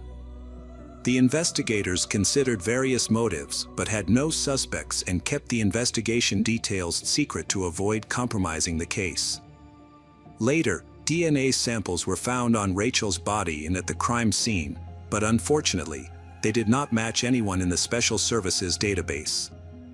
Fortunately, a surveillance video showed 2 people using Rachel's car to drive around the city after her death, and cash was withdrawn from her debit and credit cards. An investigation revealed a crucial lead when a phone number linked to the night of January 28, 2018, at Rachel's apartment, was identified. Location data analysis led authorities to the suspect. Anthony Perrin, a 54-year-old convicted offender, was arrested. He had spent 33 years in prison for violent crimes, including rape, robbery, kidnapping, and attempted murder. Anthony Perrin had a turbulent past, beginning with his upbringing by grandparents, then living with his mother. Mental health diagnoses, including conduct disorder and antisocial personality disorder, indicated serious social problems. He entered a youth commission facility at age 14, then transitioned into foster care. At 15, Anthony faced his first charge in 1980 for abusing a young foster brother he babysat. A year later, he threatened his girlfriend's mother with a knife and attempted to drown her before fleeing. In 1982, Anthony Perrin was convicted of crimes in Franklin at 17 and served 24 years. After release in 2006, he moved to Georgia, was charged with forgery in 2007, and spent 9 more years in prison. Released in 2017, he returned to Ohio, required to check in with the sheriff's department every 90 days.